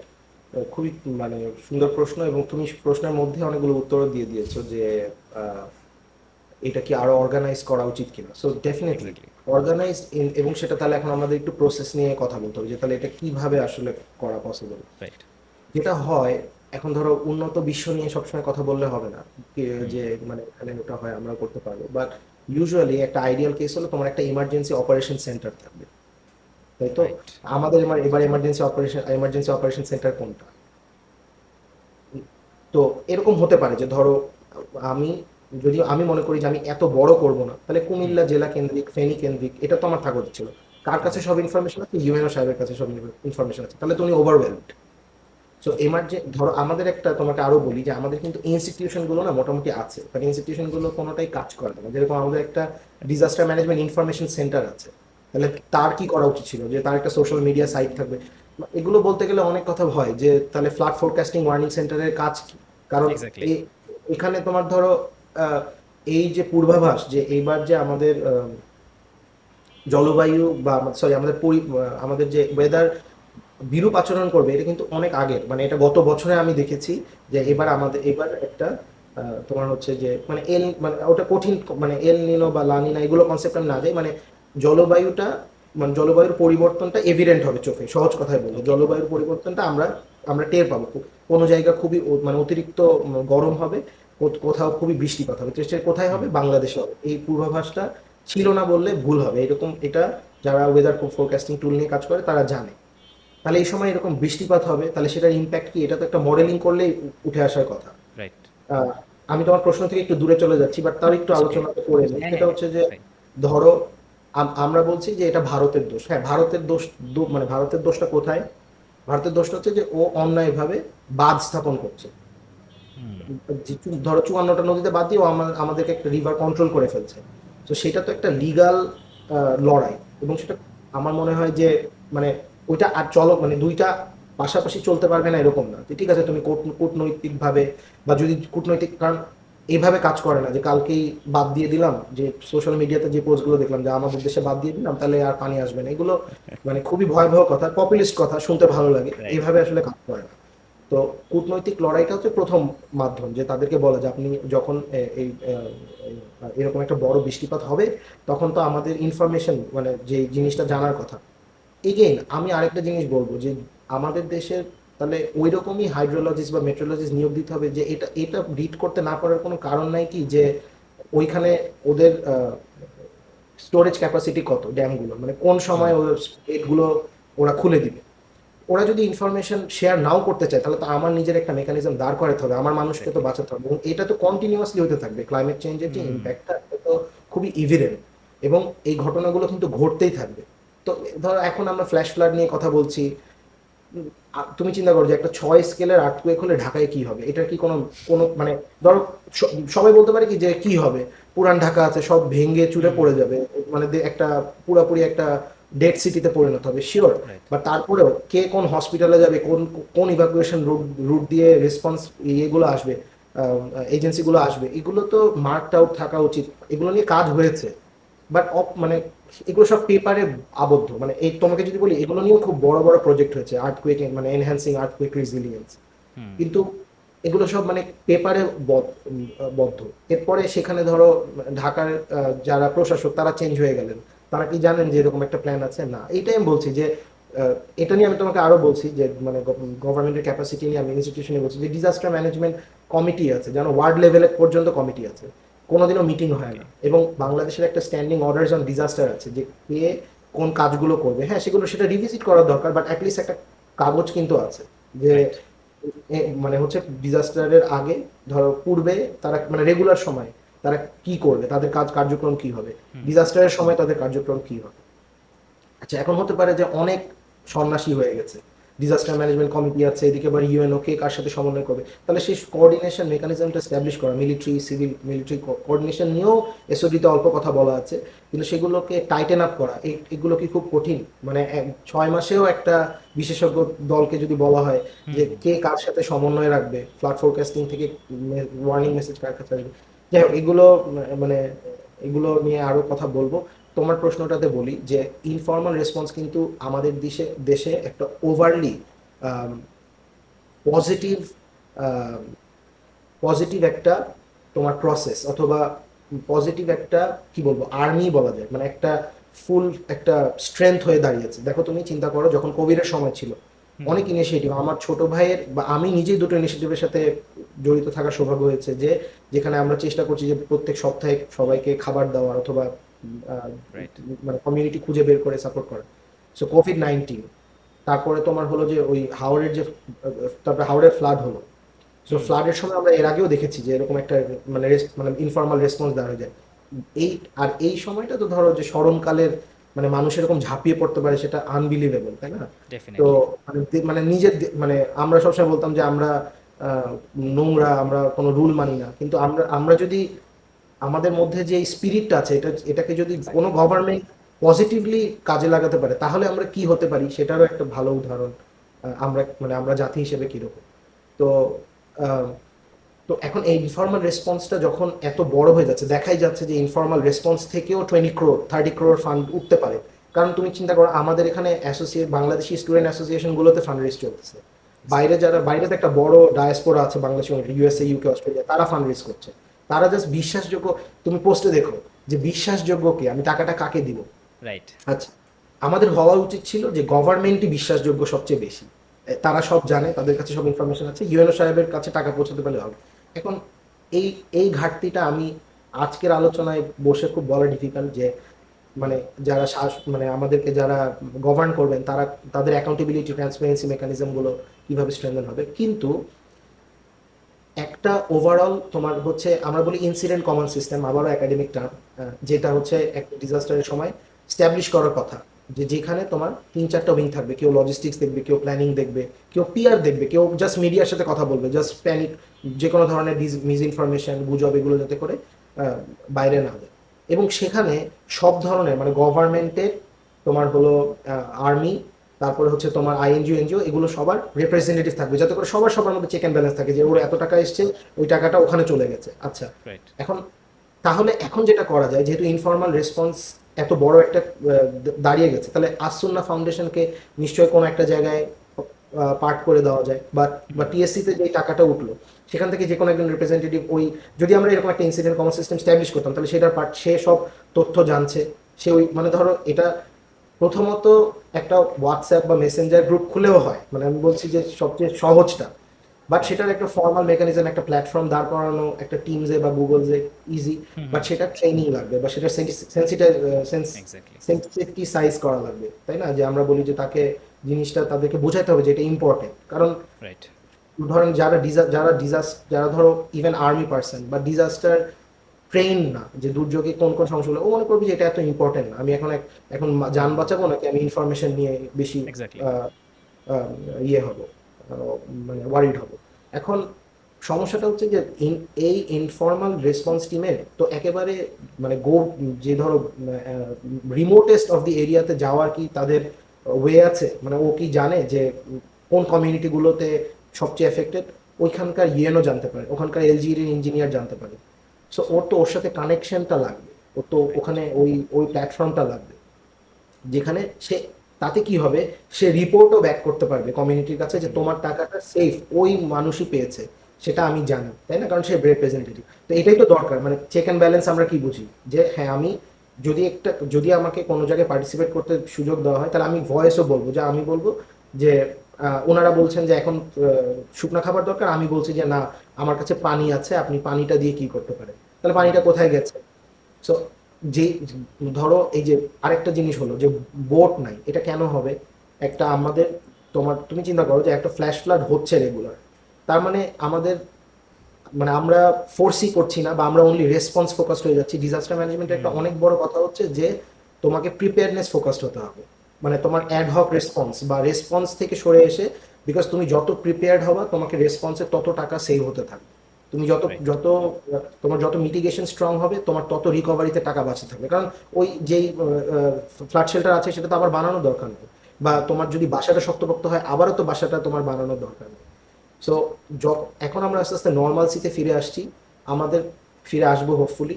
আমার মনে হয় যে আমাদের মানে এই প্ল্যানিংগুলো সিরিয়াসলি রিভিজিট করার সময় এসছে। এখন ধরো অনেকে বলে কি যে মানে এটা কি সম্ভব, বা একই কথাই তো মানে সব পলিসি রেকমেন্ডেশনই তো বলে যে এই প্ল্যানগুলো রিভিজিট করার কথা। এটার মানেটা কি? এটার মানেটাই হচ্ছে যে আপনি একটা টাস্ক ফোর্স গঠন করে দেন, যেটা 6 মাস থেকে 1 বছরের মধ্যে পলিসি এবং প্র্যাকটিসের মধ্যে ব্রিজটা সবার সামনে তুলে ধরবে। ওকে। যদি সাধারণ মানুষের সামনেও তুলে ধরতে না পারে, অ্যাটলিস্ট যে মন্ত্রণালয়গুলো আছে সেই মন্ত্রণালয়গুলোর মধ্যে তুলে ধরবে। কারণ আমি যে বলছিলাম না যে ডিজাস্টার এভরিওয়ানস বিজনেস, বিকজ তুমি চিন্তা করো প্ল্যানিং মিনিস্ট্রিকে ডিজাস্টার নিয়ে কনসার্ন হওয়ার দরকার নাই। সোশ্যাল ওয়েলফেয়ার যারা প্রতিবন্ধী নিয়ে কাজ করছেন, অটিস্টিক বেবি নিয়ে কাজ করেন, তারা তাদের ডিজাস্টার নিয়ে কনসার্ন হওয়ার দরকার নাই। ফিশারিজের হওয়ার দরকার নাই, পানি সম্পদের তো দরকারই আছে। সো যদি দেখা যায় যেমন তুমি যদি বলো যে ভাই তাহলে শিল্প মন্ত্রণালয় কেন কি ডিজাস্টার নিয়ে কনসার্ন হবে, ওখানে তো সবচেয়ে ফায়ার ডিজাস্টার বা কেমিক্যাল হ্যাজার্ড বেশি। রাইট। সো ওদের যদি একটা মানে একটা না থাকে, একটা সেল না থাকে যে কোঅর্ডিনেট করছে উইথ দি লিড মিনিস্ট্রি, যেটা ministry of disaster management and relief, তাহলে তো মানে তোমার হচ্ছে গিয়ে পুরো জিনিসটাই কাজ করবে না। সো ইনফর্মাল রেসপন্সের ক্ষেত্রেও সেটা যে একটা তুমি কোঅর্ডিনেটেড স্ট্রাকচারে যদি তুমি আনতে পারো যে এই চারটা এজেন্সি মার্ট এরা থাকেই, ও ঠিক আছে এখন ইনফর্মাল রেসপন্স এত বেড়ে গেছে যে এখান থেকে রাইট। কমিউনিটি রিপ্রেজেন্টেটিভ আসছে, শিওর তাহলে তুমি কমিউনিটি বেসড অর্গানাইজেশন বা আসুন্না ফাউন্ডেশনের মতন একজন রিপ্রেজেন্টেটিভকে ওখানে 7 জনকে তুমি দাও, ওখানে মানুষ বেশি হলে তো সমস্যা নেই। এবং কে লিড নিবে সেটা ইয়ে করা থাকুক, ডেজিগনেট করা থাকুক। যদি লিড প্রবলেম হয় যে মিলিটারি চাচ্ছে যে না মিলিটারি ইউএনএ সাহেব কেন লিড দিবে, মিলিটারি লিড দিবে, তাহলে তারা যৌথ লিড দিবে, সেখানেও কোনো সমস্যা নেই। বাট সেটা তো একটা রেগুলেশনের আন্ডার আনতে হবে। এটা অলরেডি আছে এসওডিতে মোটামুটি প্লেস করা আছে। সেখানে যদি মানে দেখা যায় যে সেটা কাজ করছে না, তাহলে সেটা কিভাবে কাজ করা যাবে ওইটার উপরে তো এডিট করা ইজি, কারণ এটা তো স্কেলিটনটা তো আছে, কিন্তু কারো তো করতে হবে। এটাই। সো আপনি হচ্ছে পিএইচডিতে আপনি বলেছিলেন যে আপনি পলিসির পার্টটা নিয়ে হচ্ছে আপনার এখানে বেশ দুজন ভালো প্রফেসর আছেন এবং আপনি আসলে পলিসি পার্টটাতেই কাজ করতে যাচ্ছেন বা করছেন, যদি আমি খুব ভুল না করি। ঠিক আছে। সো এই কোয়েশ্চেনটা আসলে অনেক বেশি ভাস্ট হবে, তাই এখানে যাব না যে আসলে বাংলাদেশে কি কি পলিসি নেওয়া যেতে পারে। এটা আসলে মানে ইনফাইনাইট সংখ্যক মানে ওপিনিয়ন্স আসবে। ঠিক আছে। বাট কোয়েশ্চেনটা আমি একটু ডিফারেন্ট জায়গায় করতে চাই যে আপনার কাছে কি মনে হয় যে কারেন্টলি যে পলিসিগুলো আছে সেগুলো ইমপ্লিমেন্ট করা কতটুকু tough for for mitigation purpose or হচ্ছে প্রিপেয়ারনেস পারপাসে? এগুলো ইমপ্লিমেন্ট করতে গেলে আসলে কি ধরনের চেঞ্জেস আমাদের আনা প্রয়োজন হয়? আমাদের অ্যাডমিনিস্ট্রেটিভ লেভেলে হতে পারে কিংবা নর্মাল মানুষের জায়গা থেকে হতে পারে। মানে একটা হচ্ছে কি যে ধরো যেটা রেগুলার আমরা শুনি ফিল্ডে গেলে, সেটা হচ্ছে যে রিসোর্স নাই বা বাজেট নাই, বাজেটারি অ্যালোকেশন নেই। রাইট। প্রথমত তোমার যে প্রথম পার্টটা কোয়েশ্চেনে, সেটা হচ্ছে যে পলিসি যেগুলো আছে সেগুলো কতটুকু ইমপ্লিমেন্টেবল। হুম। এটা হচ্ছে কি আমার মনে হয় যে মানে আমাদের মেইন সমস্যাটাই ইমপ্লিমেন্টেশনে। আমরা এটাকে বলি পেপার প্ল্যান এক্স্যাক্টলি। সিনড্রোম, যে প্ল্যানটা পেপারে থেকে গেছে with no or very less implementation. তো আমাদের যে স্ট্যান্ডিং অর্ডার অন ডিজাস্টার আছে সেটাকেই অপারেশনালাইজ করার চেষ্টা কিছু আইনজিও করছে। গভর্নমেন্ট সেটার একটা বড় পার্ট হতে পারে, গভর্নমেন্ট হুম। সেখানে আছে। বাট সে হয়েছে কি যে গভর্নমেন্ট এই ইনিশিয়েটিভগুলোকে খুবই আহ, মানে আলাদাভাবে দেখে, যেটা তাদের ইনিশিয়েটিভ না, মানে ওনারশিপ নাই কোনো, সহজ ভাষায়। যেরকম আমি জানি যে তোমার হলো রিসেন্টলি অনেকগুলো যেরকম International Federation of Red Cross Red ক্রিসেন্টের আন্ডারে American Red Cross, Bangladesh Red Crescent Society, তারা চেষ্টা করছে যে কিভাবে তো ডিজাস্টার ম্যানেজমেন্ট কমিটিগুলোকে ফাংশন করে। অনেকে মানে অনেক অর্গানাইজেশনই আছে যারা ডিজাস্টার ম্যানেজমেন্ট কমিটি নিয়েই প্রথমে কাজ করে, বিকজ ওরাই তো মানে ফর্মাল ইনস্টিটিউশন, এক্স্যাক্টলি। ওয়ার্ড লেভেলে, ইউনিয়ন লেভেলে। কারণ স্ট্রাকচার তো আছে, ওয়ার্ডে থাকবে, ইউনিয়নে, উপজেলাতে থাকবে, এরকম প্রত্যেকটা মানে পৌরসভাতেও ডিজাস্টার ম্যানেজমেন্ট কমিটি আছে। তো সেগুলোকে ফাংশনাল করে। এখন তাদের সমস্যা হচ্ছে তাদের কোনো ইনসেন্টিভ নাই। ধরো আহ, যে মেম্বার সেক্রেটারি যিনি হন, অথবা যে ধরো কি বলে পার্সনস উইথ ডিসাবিলিটি অর্গানাইজেশন যে রিপ্রেজেন্টেটিভ হন, ওনার টেনিওর কতদিন, মানে একজন মানুষ তো 5 বছর ধরে থাকলে একই মোটিভেশনে সে কাজ করবে না। So right. ওই জিনিসগুলো খুব মানে পয়েন্ট মানে স্পেসিফিক না। এই জন্য বলছি যে এসওডিটাকে নিয়ে যদি ধরো একটা টাস্ক ফোর্স ওরা গঠন করে, যেই এক্সিস্টিং ড্রাফট যে বডিটা আছে, বা আমাদের হলো ন্যাশনাল তোমার হলো প্ল্যান আছে, national plan for disaster management. তো সেখানে তোমার ইন্ডিকেটরও সেট করা আছে কোন সালের মধ্যে কি হবে, কে করবে।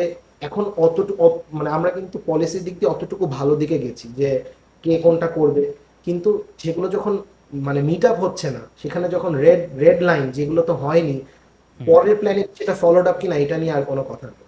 হ্যাঁ, বা ধরো যে এই এই পলিসিগুলোতে এই মানে ধরো করাপশন যেহেতু র্যাম্প্যান্ট, তাহলে সেখানে অ্যাকাউন্টেবিলিটি ট্রান্সপারেন্সি চেকগুলো কি হবে, সেই মেকানিজমের মাধ্যমে কিভাবে আনা যায়, সেগুলোরও কোনো, সেগুলো নিয়েও আলোচনা নেই। ধরো ইউএনও সাহেবের চেক কে, ইউএনও সাহেব যে ডিসিশনটা দিবেন তার তাহলে মানে সে তাহলে সেটা হতে পারে একজন সিভিল সোসাইটি রিপ্রেজেন্টেটিভ।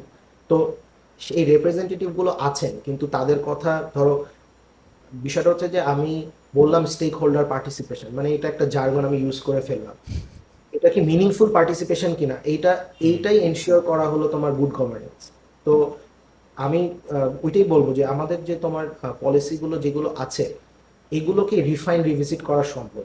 এবং এগেইন তুমি যখন প্র্যাকটিস করবা তখন কিন্তু তোমার গ্যাপ আইডেন্টিফাইড হবে। সো একটা লুপ তৈরি করা যে এভরি 2 ইয়ার্স অথবা 3 ইয়ার্স এই জিনিসগুলো তোমার হলো বারবার যে লেসন লার্ন সেটা তুমি আবার যে ইনক্লুড করছো যে ঠিক আছে এই পলিসিটা did not work out well, তাহলে হুম আমাদেরকে অন্য একটা পলিসিতে যেতে হবে।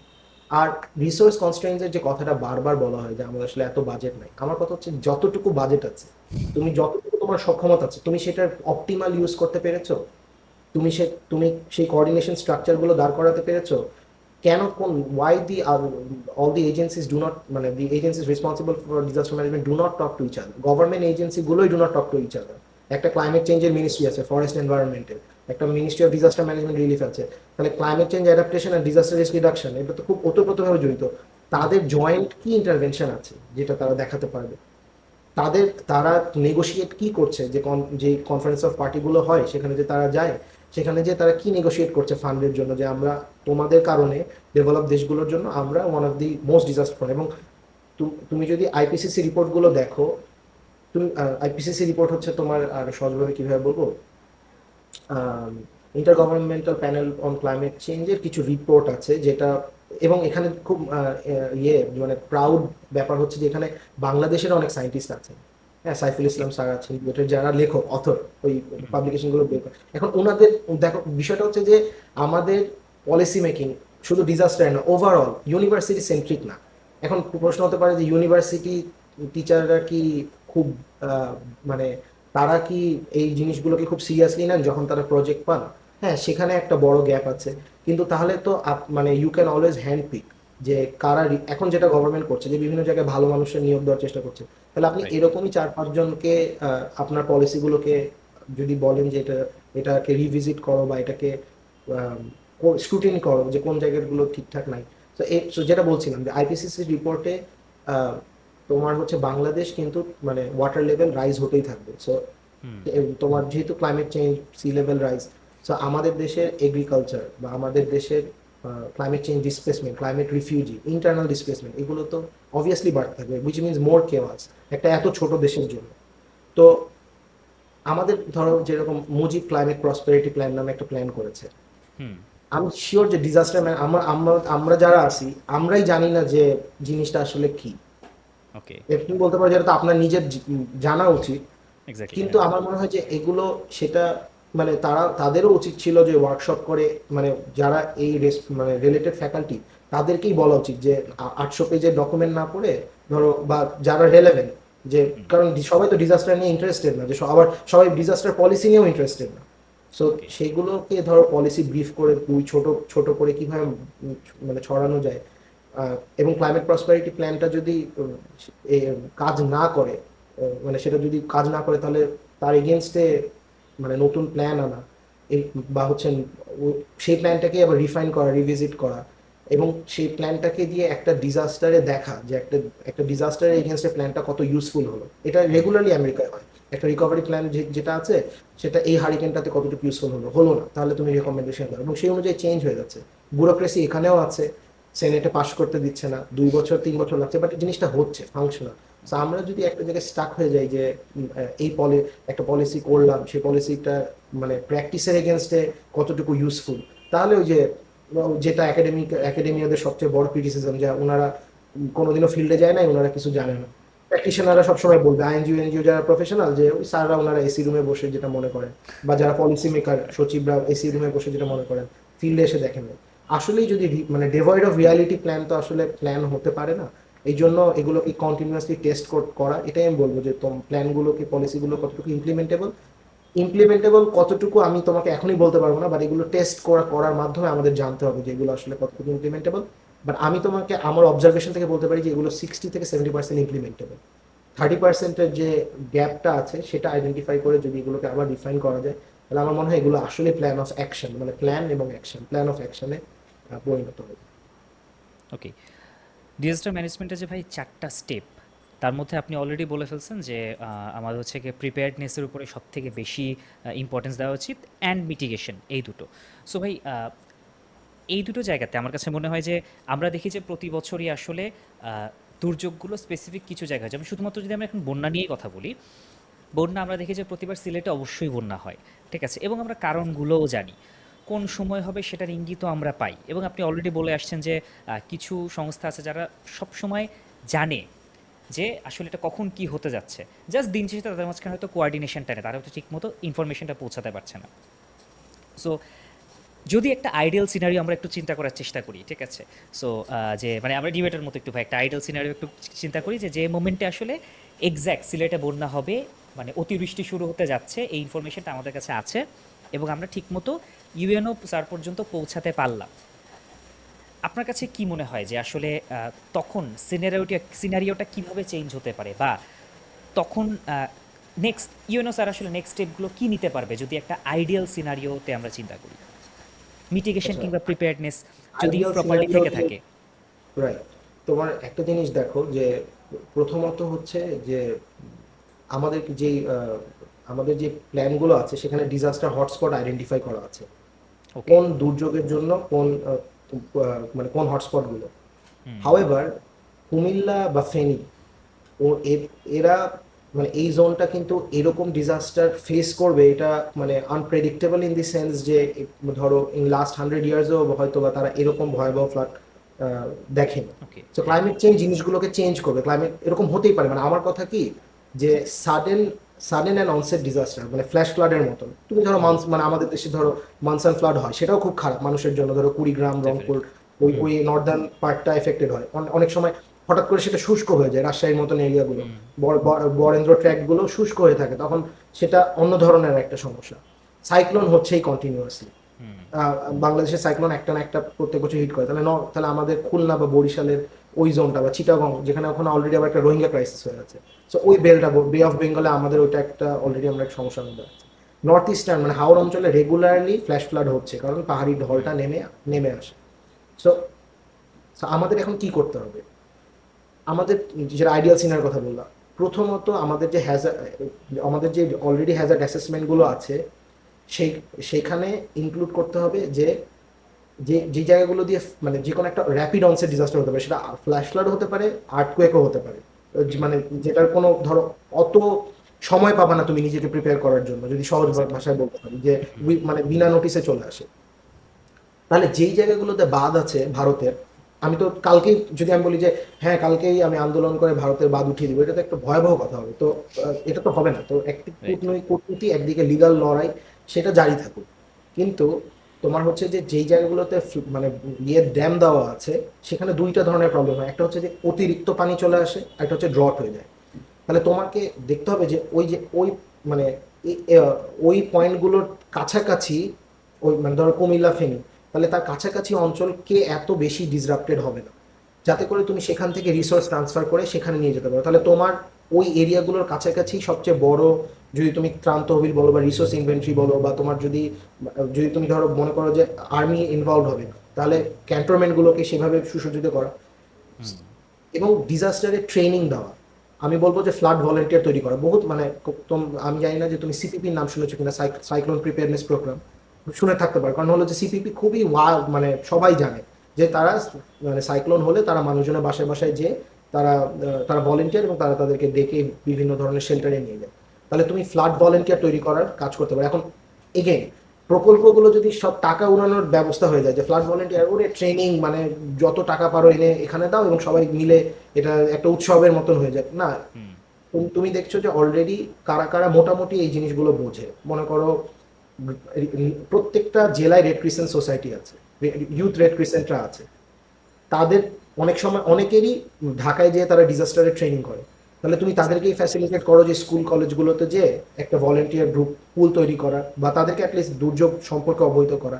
আচ্ছা, এটা আমি বলছি একটা এক্সাম্পল, মানে এরকম কিন্তু অনেক ইনোভেটিভ আইডিয়া বা মানে বিষয়টা হচ্ছে কি গভর্নমেন্টে ইনোভেশন নাই, মানে রুটিন প্রোগ্রাম করেই যাচ্ছে তো করেই যাচ্ছে। তুমি যদি শুনো যে আমরা ministry of disaster management relief থেকে কি করি, ওই তোমার হলো নিরাপত্তা বেষ্টনীর নামে, সোশ্যাল সেফটি নেটের নামে ওই কাবিটা কাবিখা ইজিপিপি এমপ্লয়মেন্ট জেনারেশন প্রোগ্রাম একদম গদ বাঁধা, এবং হুম। যেখানে দুর্যোগ হচ্ছে সেখানেও যেই রকম বরাদ্দ যাচ্ছে, যেখানে হচ্ছে না সেখানেও সেরকম বরাদ্দ যাচ্ছে, বলা হচ্ছে এটা ইকুয়ালিটি, বা এরা তো ভালো মানে হচ্ছে যেহেতু পোভার্টি লাইনে থাকে তাহলে এদেরকে আপলিফট করতে হবে। তো এটা তো মিনিস্ট্রি ডিজাস্টার ম্যানেজমেন্ট মিনিস্ট্রির কাজ হওয়া উচিত না?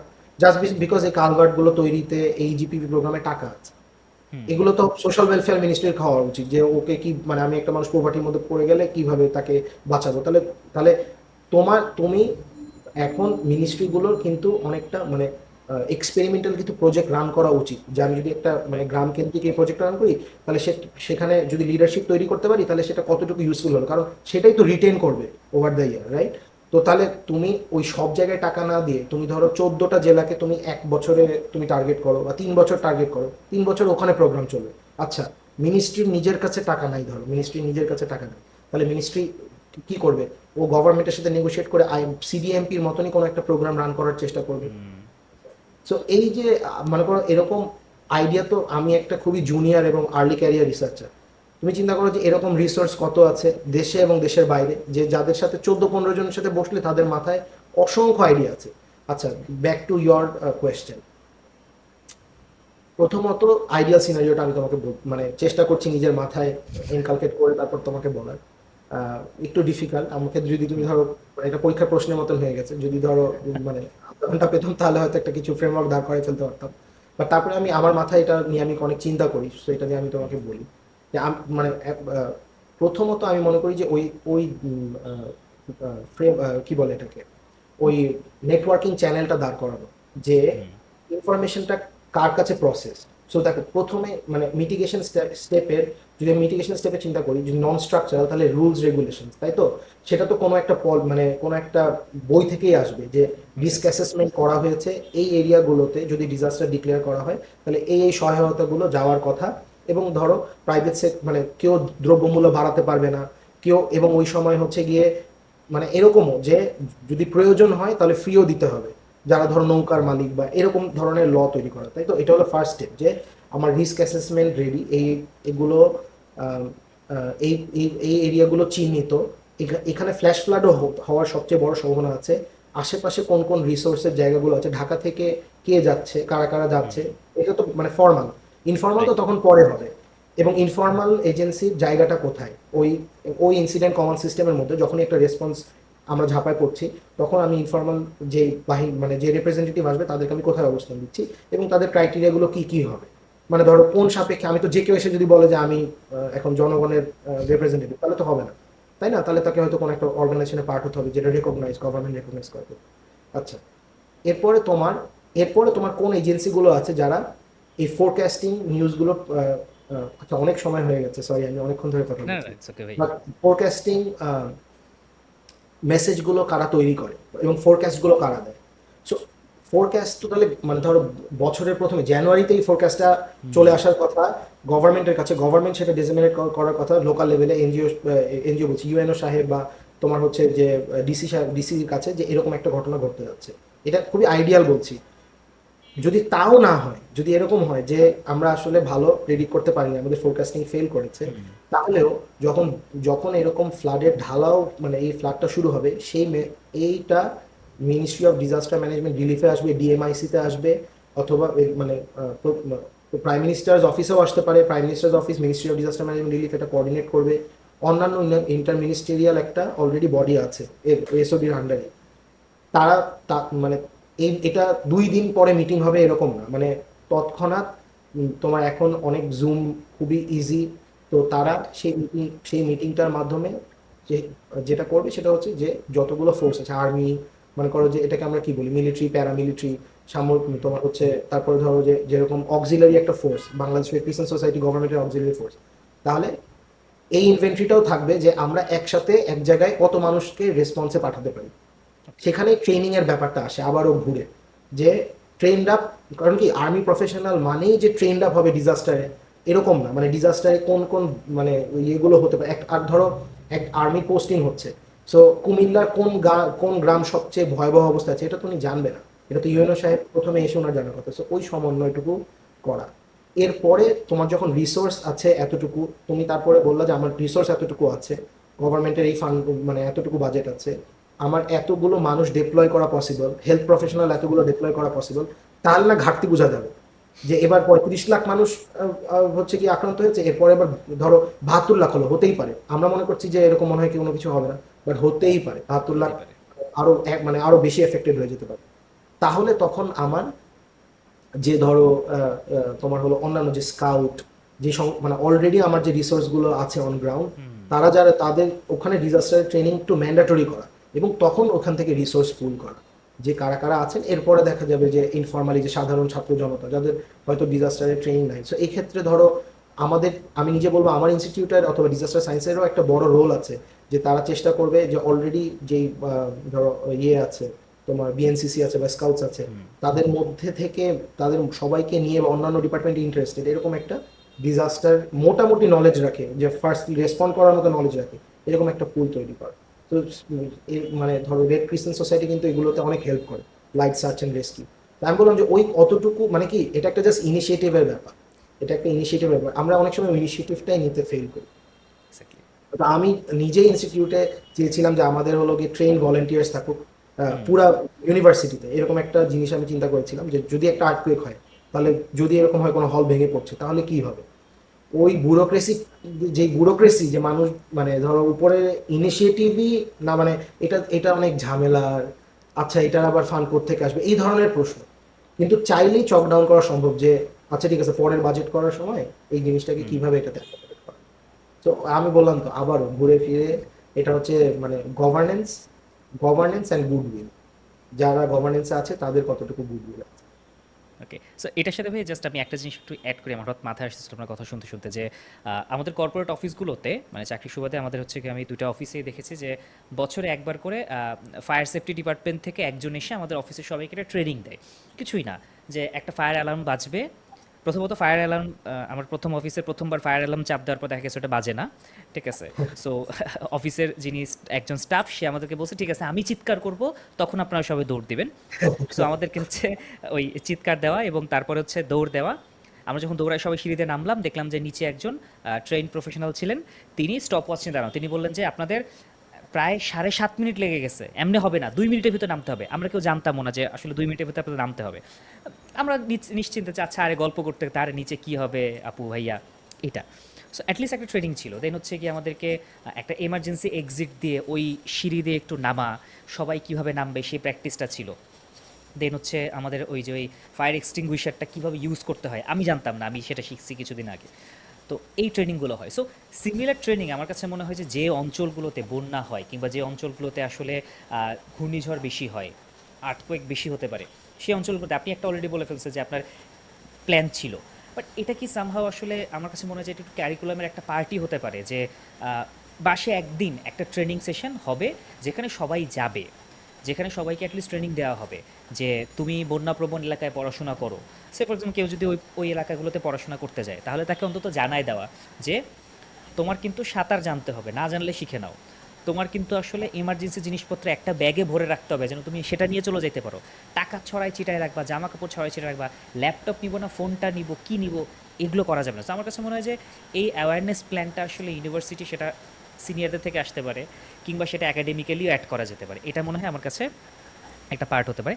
ভাই একদম লাস্ট একটা কোয়েশ্চেন করবো এবং এটার পর আমরা শেষ করবো, সেটা হচ্ছে যে এটাকে বলে সব কালচার অফ রেজিলিয়েন্স, জাস্ট বলি এটাকে বলে কালচার অফ রেজিলিয়েন্স, একাডেমিক্যালি বলে foster a culture of resilience, যেখানে ডিজাস্টার রিস্ক রিডাকশন সবার এজেন্ডা এবং ধরো কারিকুলামে ইনক্লুডেড, এবং রাইট যে জায়গাগুলোতে খুবই হেভিলি ডিজাস্টার প্রবণ, তো তাহলে ওরা তখন এটাকে বলে লিভিং উইথ ডিজাস্টার, যে ও যেহেতু জানেই দুর্যোগ হবে এটা ইনএভিটেবল, তাহলে ও দুর্যোগের সাথেই ওর বসবাস, তাহলে সে ওইভাবেই জীবন চালনা করবে, যেখানে ও নিজেকে অ্যাটলিস্ট, যেটা survival, because coping right possible না অনেকের জন্য, হ্যাঁ অনেকের জন্য একদম রেজিলিয়েন্স এনশিওর করা পসিবল না, বাট মেয়ার কোপিং, যেখানে সেটা জীবনটা বাঁচাতে হবে।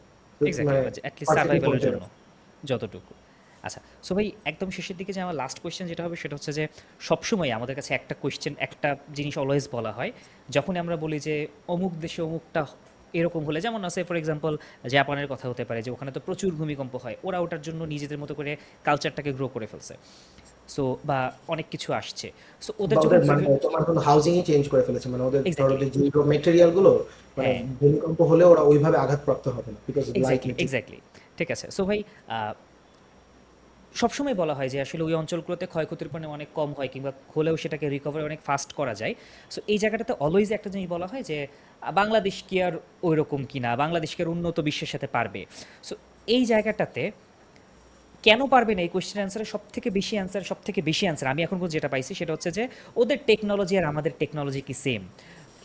সো ভাই জাস্ট আমার কোয়েশ্চেনটা লাস্ট কোয়েশ্চেন এই জায়গাটাতে, যে আপনার কাছে কি মনে হয় যে আপনি তো এই মাত্রই বললেন যে ইউএসএ তো একটা জিনিস পলিসি পাস করতে গেলে আসলে গভর্নেন্সে অনেক জায়গায় ধাক্কা খেয়ে খেয়ে আসতে হয়, দেরি হয় কিন্তু হয়। তাহলে সব জায়গায় তো আসলে সিমিলার প্রবলেমগুলোই আছে, স্টিল ওরা পারে আমরা কেন পারি না? এটা কি শুধুমাত্র টেকনোলজিক্যাল একটা ব্যারিয়ার, নাকি আরও অনেক কিছু এখানে কাজ করে? বাংলাদেশ কেন সেই জিনিসগুলো করতে পারে না? আমি আবারও ওই যে ব্যাক টু মাই অ্যান্সার, এটা হচ্ছে যে গুডউইল অ্যান্ড গুড গভর্নেন্স, মানে ব্ল্যাক অফ ইনিশিয়েটিভস। ধরো তুমি যেটা বললা যে তোমার কি মনে হয় না যে বিএসআরএফ অথবা অন্যান্য যেই এত মাল্টি মিলিয়ন ডলারের ইন্ডাস্ট্রি যে বাংলাদেশে আছে, হুম। তারা যদি আর&ডি করে যে ফ্লাডে, মানে ধরো যে কোন মেটেরিয়াল গুলো আছে যেগুলো ফ্লাডে টেকসই, এরকম হতেই পারে যে সেখানে মরিচা ধরেই যাবে। হ্যাঁ, রাইট। এখন আমি আমি কেমিস্ট না, বা আমি নিজেকে এটা দাবি করি না, বাট আমি তোমাকে জাস্ট বলছি যে যেহেতু পলিসি নিয়ে কাজ করলে তো অনেক মানে অ্যাক্রস ডিসিপ্লিনস হয়। যেরকম হুম। আমি জানি যে আমার একজন বড় ভাই, উনি টেক্সাসে হিউস্টনে পড়াশোনা করছেন। উনি একটা মানে ফ্লাড রেজিলিয়েন্ট মেটেরিয়াল, মানে একটা শীট, সেটাতে পানি লেগে মরিচা ধরবে না, এরকম টাইপের একটা কাজ করছেন। ওকে। তো এই জিনিসগুলো কি, এই ডট কানেক্ট করা কি খুবই ডিফিকাল্ট? যে ধরো আর&ডি তে এটাকে একটু নিয়ে কাজ করা, যে যেখানে ফ্লাড হয় সেখানে কোন ধরনের টিন বিক্রি করো, তুমি টাকা ইনকাম করো, হুম। কিন্তু এখন হতে পারে যে এটা তো বললা যে এটা তো এত দাম যে তারা তারা কিনতেই পারবে না, তাহলে তুমি সেরকম একটা কি বলে এটাকে, তুমি একটা প্ল্যান তৈরি করো যে যেখানে সরকার মানে সেখানে ও ভর্তুকি 12 দিক। মাসে কিনতে পারবে, ও হ্যাঁ। একবারে কিনতে পারবে না, 12 মাসে কিনতে পারবে। মানে তুমি হুম। অতটুকু লিনিয়েন্ট হও যে তোমার দেশটা ডিজাস্টার, তুমি এখানে ব্যবসা করো। সেটা আমি বললাম যে কর্পোরেট, বা তুমি যেটা তোমার কথা বললাম, তাহলে তোমার অফিস অনেক ভালো যে তারা ফায়ার ট্রেনিং করায়। মেজরিটি অফিসে কোনো ফায়ার ট্রেনিং করে না, এবং এটাকে আমরা রাইট। বলি কি জানো, যে private sector engagement in DRR. Private সেক্টররা নিজেরাও জানে না যে তারা কতটুকু ডিজাস্টার রিস্কের মধ্যে আছে, এবং হুম। তাদের যে একটা বড় রোল আছে। সো ধরো এগুলো তো ধরো, মানে আমি বলতেছি যে এগুলো একাডেমিক কথাগুলো তো ধরো ব্রেক ডাউন করে মানুষের কাছে পৌঁছাতে হবে। তো হুম। এই পৌঁছানোর দায়িত্বটা তো ধরো যে মানে প্রথমত গভর্নমেন্ট লেভেল থেকেই আসা উচিত। এরপরে তো রাইট। এনজিওর রোল, এটা আসলে অ্যামেজিং। এনজিও বাংলাদেশের যে ডিজাস্টার অ্যাডভোকেসিতে রোল, এটা আনবিলিভেবল। হ্যাঁ, যে ওকে। ধরো একজন ডিসেবল পার্সন আছে, যে ডেফ ব্লাইন্ড, সে তো আর হুম। ডিজাস্টারের সিগন্যালও শুনতে পারবে না, কিছুই করতে পারবে না। তো তার জন্য রাইট। কি? তো এই জিনিসগুলো, এই অ্যাপ্রোচ গুলো নিয়ে নতুন করে আগানো, হ্যাঁ, এটা আমার মনে হয় ইম্পর্টেন্ট। সো ওরা মানে যেটা যেখানে এগেইন, যে ওই যে ধরো আমি যদি কোনোদিন একটা রাইট স্টেপই না নিই ওই টেকনোলজিটা তৈরি করার ক্ষেত্রে, হ্যাঁ, যে আমার টাকা নাই, আমি ওই একই বাজেট বারবার দিয়ে যাচ্ছি 10 বছর ধরে, আমার বাজেটে কোনো ইনোভেশন নাই। কি ইনোভেশন আছে? ওই ধরো আমি বললাম যে আমি এবার একটা আমার সমস্যা আইডেন্টিফাই করতে চাই। তো ঠিক আছে, তুমি সমস্যা আইডেন্টিফাই করলা, সমস্যা সাইক্লোন শেল্টারে কি কি সমস্যা তুমি আইডেন্টিফাই করলা, তারপরে সেই অনুযায়ী তোমার কাজ করো। তাহলে তো পরের রাইট। বছর বাজেট থাকবে সেগুলোকে ফিক্স করা। হুম। সো ওইটাই বললাম যে একটা মানে ম্যাসিভ পলিসি এবং প্র্যাকটিসের মিসম্যাচ। সো আমরা অবশ্যই মানে আমাদের যে, আমি এটাকে বলি হলো আমাদের যে সোশ্যাল ক্যাপিটাল, এবং হুম। আমাদের যে সোশ্যাল কোহিশন, এবং আমরা যে ফার্স্ট রেসপন্ডার হিসেবে, মানে যে কমিউনিটির কোনো ট্রেনিংও নাই কিন্তু সে 100 বছর ধরে ফ্লাড দেখে আসছে, তার যে এক্সপেরিয়েন্স, সেটা এখানে অনেক সময় ট্রেনিং দিয়েও পসিবল না এই উন্নত বিশ্বে। রাইট। কাজে রাইট। আমাদের যে অলরেডি এক্সিস্টিং নলেজ, সোশ্যাল ক্যাপিটালটা আছে, এটার উপর ক্যাপিটালাইজ করতে হবে হলো তোমার সাইন্টিফিক যে মানে নলেজের ব্লেন্ড। হুম। তো সাইন্টিফিক এবং লোকাল নলেজ, বা সাইন্টিফিক এবং সোশ্যাল ক্যাপিটালের ব্লেন্ড হলে তখন মানে এটা একটা ফাংশনাল জিনিস হবে। তো ধরো কেউ যদি ওইটা নিয়ে ইন্টারেস্টেডই না হয় যে কিভাবে তাহলে আমি ওই কালচার অফ রেজিলিয়েন্স, আমি যেটা বললাম যে কালচার অফ রেজিলিয়েন্সটা বিল্ড করার, তাহলে তো তোমার হচ্ছে কি, আমরা কোনোদিনও, আমরা সবসময় ওরা উন্নত বিষয় থাকবে, ওই গ্যাপটা তো আর কখনো মার্জ হবে না। কারণ ওখান রাইট। থেকে তো মানুষ আসছে শিখতে যে মানে কমিউনিটিরা এত দুর্যোগের পরেও কিভাবে টিকে আছে। তো আমি এগেইন বললাম যে এটা একটা মানে একটা গভর্নেন্স, এবং অ্যাবসলিউটলি মানে তোমার হলো মানে গভর্নেন্স কখনো গুডউইল হওয়া উচিত না, যে একটা, এটা আসলে একটা নিজেই সেলফ ফাংশনিং টুলের মতন হওয়া উচিত।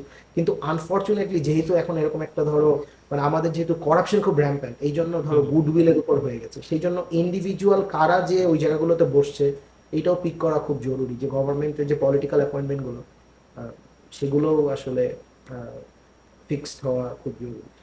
যাই হোক, মানে এগুলো, এটা এটা এত বড় সমস্যা যে ধরো পলিটিক্স, পলিসি, অ্যাডমিনিস্ট্রেশনের যে একটা মানে এটা একদিনে হয়তো কথা বলে পসিবল না, বাট আমি আমি চেষ্টা করলাম যে একটু হিন্ট দেওয়ার যে কোন জায়গাগুলো রাইট। নিয়ে কাজ করা, বা ইনোভেশন বলতে আমরা কি বুঝতে পারি, ক্রিয়েটিভিটি বলতে কি বুঝতে পারি, ইনোভেটিভ হওয়া বলতে কালকে এমন একটা পেটেন্ট আবিষ্কার করা যেটার জন্য নোবেল হয়ে যাবে, এরকম না। ইটস জাস্ট বিং যে এই পন্থাটাই আমি আবিষ্কার করেছি, ডিডেন্ট ওয়ার্ক, তাহলে আমি নতুন কি চিন্তা করতে পারি, and sure it exactly. Will fail, এবং মানুষজন তোমাকে ব্যাশ করবে হুম। যে যে এটা তো কি পলিসি দিলেন।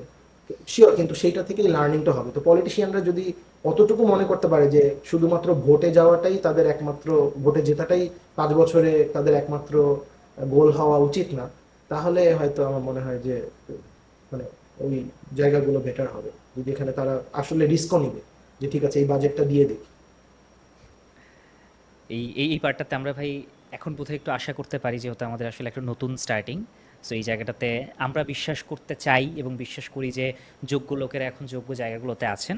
ঠিক আছে, বাট স্টিল মানে আমি পার্সোনালি বিলিভ করি ভাই যে আরও অনেক মানুষ আছেন যারা ইকুয়ালি হচ্ছে গিয়ে যোগ্য, তাদেরকে এই জায়গাগুলোতে এঙ্গেজ করা প্রয়োজন। যেমন এনভায়রনমেন্ট নিয়ে যখন কাজ করা হচ্ছে, ঠিক আছে, আহ, বন পরিবেশ নিয়ে যখন কাজ করা হচ্ছে, ঠিক আছে, সেখানে সৈয়দ রেজওয়ানা চৌধুরী ওনাকে যখন আনা হচ্ছে, উনি তার নিজস্ব বেলার সাথে অনেক দিন ধরে কাজ করছেন, নিজের এনজিওর সাথে। সো উনি অনেকটা জানেন। স্টিল আরও অনেক অর্গানাইজেশন আছে যেখান থেকে আরও লোকজনকে সেখানে আনা প্রয়োজন। সো বিলিভ করি যে একটা যতদিনই আমাদের আসলে এই বর্তমান সরকারটা থাকবে, ইন্টারিম গভর্নমেন্ট, তারা আরও লোকজনকে ইনক্লুড করবে। সো এই পার্টটাতে আপনার কিছু অ্যাড করার আছে কিনা ভাই? না, আমি আমি মানে আমিও আশাবাদী যে আমাদের রিসোর্সের কোনো অভাব নেই, দেশ এবং দেশের বাইরে এক্স্যাক্টলি। অনেক রিসোর্স। জাস্ট ডটগুলো কানেক্ট করিয়ে তাদেরকে একসাথে বসাতে পারাটাই একটা বড় সাফল্য। মানে এটা মনে হতে পারে খুব মানে সহজ, বা মানে এটার জন্য কি ক্রেডিট দেওয়া যায় কিনা, বাট এটাই একটা অনেক বড় কাজ যেটা গভর্নেন্সে সবসময় মিসিং হয়। অ্যাবসলিউটলি আমি বলবো যে শুধু এই সরকার না, পরবর্তীতেও যে সরকার আসছে তারা যদি হুম। এই আশা, মানে আশা আকাঙ্ক্ষার প্রতিফলন, যে আমাদের এই যে নতুন জেনারেশনের যে প্রতিফলন আশা আকাঙ্ক্ষার, এটা এবং এই পিয়ার মানে যে প্রেশার গ্রুপের মানে প্রেশারটা জারি থাকুক, যে ছাত্ররা হুম। কোনো কিছু ভালো না লাগলে তারা বলবে যে না একদম এটা হয় নাই, এবং এবং এই জায়গাগুলো নিয়ে মানে ধরো আরো কাজ হবে। এটা হচ্ছে আমার একটা আশা যে একটা একটা ওভারঅল পলিটিক্যাল ল্যান্ডস্কেপে চেঞ্জ আসবে, বা পলিটিক্যাল প্যারাডাইম শিফট হবে। প্যারাডাইম শিফট হয়েছে, এটা সাস্টেনেবল শিফট হবে, আবারও আমরা মানে will not go back to zero. এটাই একটাই মাত্র আশা। মানে এই আশা করা ছাড়া আসলে এটার এগেনস্টে অনেক আর্গুমেন্ট আছে যে কেন আমাদের অপটিমিস্টিক হওয়া হওয়া উচিত না, পেসিমিস্টিকই সবকিছু দেখাচ্ছে, মানে অনেক ফ্যাক্টরস আছে। কিন্তু আমি মনে করি যে আমাদের আসলে মানে আশা ছাড়া তো আর কি, তাহলে তো মানে বেঁচে থাকাই সম্ভব না। তো এক্স্যাক্টলি। আশাটাই আশাটাই করতে হবে, ভালো কিছু এটাই হবে। এটাই ভাই, আমরা আশা করি যে যারা আপনারা কারেন্টলি পলিসি নিয়ে হচ্ছে গিয়ে হায়ার স্টাডিজে আছেন, একসময় আপনারা বাংলাদেশের পলিসি মেকিং পজিশনগুলোতে আসবেন, নিউ জেনারেশন তারা আসবে। ঠিক আছে, সো এটাই আশা। ভাই আজকের মতো মোটামুটি আমরা আলোচনা একদম শেষে চলে আসছি।